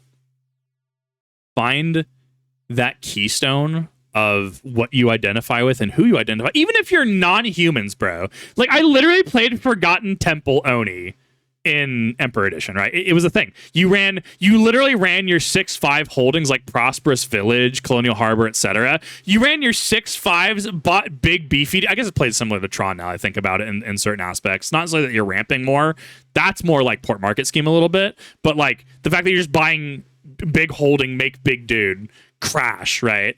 Like, even if you love Fulang, cool. Look into the Shadowlands. Maybe you're like, well, the Shadowlands is too chaotic. What about a more organized structure that's accepted into the Empire, right? Vita Clan exists down the line. And that's how you build that. It should. That's something that should be personal and idiosyncratic. I hope I've made my case for why the Legend of the Five Rings story was different from other game stories. But one of the reasons I made this was because I just didn't want that story to die. I wanted it to be known. I wanted it to be out there. And I don't think it's possible now to reconstruct the history of the clan war in terms of game releases, tournaments, and how the story was informed by those things and what we knew as we played it. Not what the wiki says, what the omniscient narrator view from the beginning of time, but what we, the players, knew as the game was unfolding before us. That's what I would like to see reconstructed. Unfortunately, I think most of that information is lost now. And unfortunately, I mean, so did you know there was a Dead Space ARG game? I promise this is relevant. Did you know that there was a Dead Space ARG game that actually had canonical things that tied into Dead Space as a series? But even Internet Archive can't find it. Like, it's lost to time. And I think that even if we've lost the true record of events, or even if we don't fully remember, I think that there's something special to be able to come together and to talk about this. Like, I didn't know about the Bernie letters, or at the very least, I had completely forgotten about them until this video. Didn't know about player rebuilding the walls of Otu Sanuchi, right? I've talked about how Emperor Edition, we had Hida Kaiji, which was Big Zerker, right? Give me a second to find him. I've talked about this in a few reactions. We had Hida Kaiji, right? Big F off Crab Zerker dude. He very much Crab Clan, right? Very much Crab Zerker, big non-human mutant berserker, right? And a Mantis Clan player, they were playing Shugenja Mantis specifically, had a literal honeybee, a bee. I think it was a bee token that it generated, but it was a bee. Challenge Hida Kaiji to a duel of haiku. For those that don't know, duel of haiku. Duel of Haiku was an action. Very popular doing this format, actually, in a lot of political decks. Political card open. Choose your performing unbowed personality, which a B is an unbowed personality. Target another player's personality. Your personality duels the other. In this duel, each personality uses personal honor as their duel stat. They used his. It was very much a... Instead of they used his. That's just how the cards were worded. The duel's winner's controller gains 1 honor. Bow and dishonor the duel's loser. So when we talk about personal honor, that's the fan. The fan stat. Honor requirement is the dash. Don't worry about that. 2 Lycan stats, but they did serve very specific roles. The B dueled the giant berserker, literally man for reference, to a duel of haiku, and the B won. That is what makes this game special. That bee spat fire. He spat some insane bars. Again, I think that makes it more valuable. I've been thinking about making a video on the subject for a long time. I decided to make it now, by the way, because I went on Twitter. I had a couple of ideas for videos. I thought we might talk about initiative in D&D and how and when exactly you decide when it's time to roll initiative and how that can be a dramatic tool in your arsenal. And I said, do we want to see if I went to Twitter and made a poll? Do you guys want to see a video on initiative? Do you want to see a video on Blade Runner 2049? I have a couple things to say about that. Blade Runner 1982 was one of my, Blade Runner 2019, the first movie, one of my favorite movies, was my favorite movie for many, many years? Or do you guys want to see a video on the greatest story in gaming? So if you don't like this video and you would wish I had done another one, you should be following me on Twitter at Matt Colville, where then you can get to vote on what I do next. I don't always obey the vote. Sometimes I just decide, screw it, I'm going to make the video I want to make. That's literally how I decide reactions. Like, people recommend stuff. That's unironically how I do reactions. I hope that a week from basically now, next Monday, the 23rd, that our Strongholds and Followers Kickstarter will start. It's also the Kickstarter for funding our stream. Why didn't I name my Patreon tiers L5R terms? Now I'm upset. No, that's brilliant, actually. You have your clan champion tier, you got your daimyo tier. Oh, that's good. If you want to be alerted when that Kickstarter goes live, I have to assume that most people watching this video are going to find out when the Kickstarter goes live, because I'll make a video about it and I'll be on Twitter. But if you don't want to miss it, then follow the link to MCDM Productions and the Doobly-Doo. So fill out a form. It's just your email. And I swear on my mother's grave, we will only ever use this email once to email you when the Kickstarter is live. We will not sell your email to anybody. I don't know why we would do that. But you give us your email and we will alert you when the Kickstarter Stronghold goes live. Otherwise, I'm not sure what the next video is going to be. Maybe that's up to you folks. Until then, that's the end of my turn in L5R. Therefore, I bow. Yes. And the table is yours. No. Spoken like a true Crane Clan player. Damn it. I, as the Scorpion, am very conflicted. So what this man just pulled, I've mentioned it a couple times, courtesy of the Crane. Very popular strategy for Crane Clan players in L5R. He said he was monk, but he said he started off on Crane, right? Therefore, I'm sticking with the Ukraine mentality, right? As a focus effect, after this duel ends, if you want to give all your provinces +2 strength, doesn't really matter. Political open. Choose your performing unbowed Crane Clan personality. This gentleman, right? Choose another player, us as the viewer. The player, us, may draw a card, and then you draw 2 cards. The fact that there is a may in there means that I, as a Scorpion Clan player, go, no. I don't need your Crane Clan charity. No. That's not happening. No. Take your 2 cards. I am good. Good sir. I assure you. I can't believe this man actually just courtesy of the Crane to me at the end of the video. I'm both upset and in awe. God damn it. This video is amazing. I know a lot of people have asked about L5R, and I'm very much happy that people have asked about L5R, because it truly is a wonderful game. It truly is a game that, for all intents and purposes, has changed my life in a lot of ways. I'm literally hard-coded with L5R in mind, from the way that I speak. Gonna go bow out, assigned to Denny's, declare naval on that pancake breakfast, to explaining concepts such as why is cavalry so important? So you see, the Unicorn Clan has the horse. Okay, you're at your house. They see you're at your house. They have their horses that they can move on. They're gonna go to your summer house and they're gonna break it. Right? Grats, you have explained cavalry in a real world setting to why movement tech like horses and vehicles are relevant to things in my own design. My FC in Final Fantasy XIV has a scorpion on it. My samurai has the Heavensern attire dyed red. I literally sent the Shadow Dragon Experience 2 image in. I think I sent all of them in, actually, to reference my as a not a one-to-one, but as kind of like the reference materials for designing the model you see on screen. This game is very hard for me to condense, hence why we've literally talked for almost 3 hours on it, right? This video was amazing. This was 47 minutes, and I absolutely loved this. This was a very good job explaining, while it was before my time, why L5R was great and why I talk about it to this day. As I said, I didn't get into L5R till Emperor Edition. It was after Second City, I know that. It was before Genpuku, I'm pretty sure, the Genpuku decks. But I'm happy I got to experience it, and I'm happy that I was able to go back, and I'm still able to go back and learn things like this.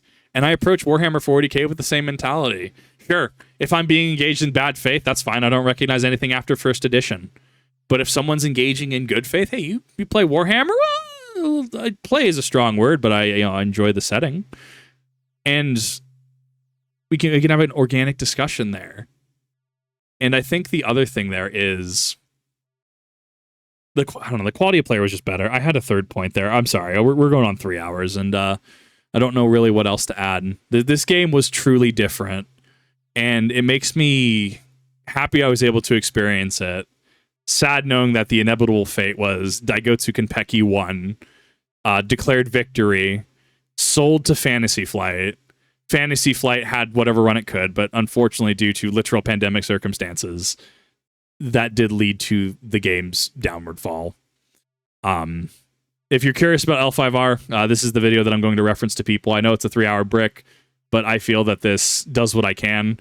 I don't know. I really don't know how to put together an edited piece, if I'm being completely honest, because there's so much to cover, and I don't have the expertise and I don't have the history that these individuals have. But hopefully, whether you're an L5R veteran, or even if you're just new into this and wondering, hey, this dingus talks about L5R a lot, I'm very curious onto it. Maybe you really like the Crane Clan. As chat says, no matter who really wins, the Crane Clan clearly wins because the Crane poets and courtiers, they convince everyone that their clan really won. Or you like Dragon Clan. The Dragon Clan says, did you knock us from our mountain? Then we won.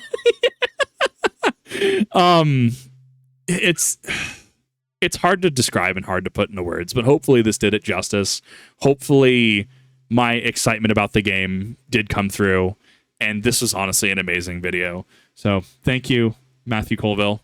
I hadn't heard of you prior to this, and it was really cool to see your enthusiasm and explanation on the game. It was very cool to have this as an experience, and I absolutely loved this. So thank you. As a Scorpion Clan player, I will bow myself. That is the most you will get. I will not let you draw. I will not draw that card off of your courtesy of the Crane, but I will offer you a nod as acknowledgement.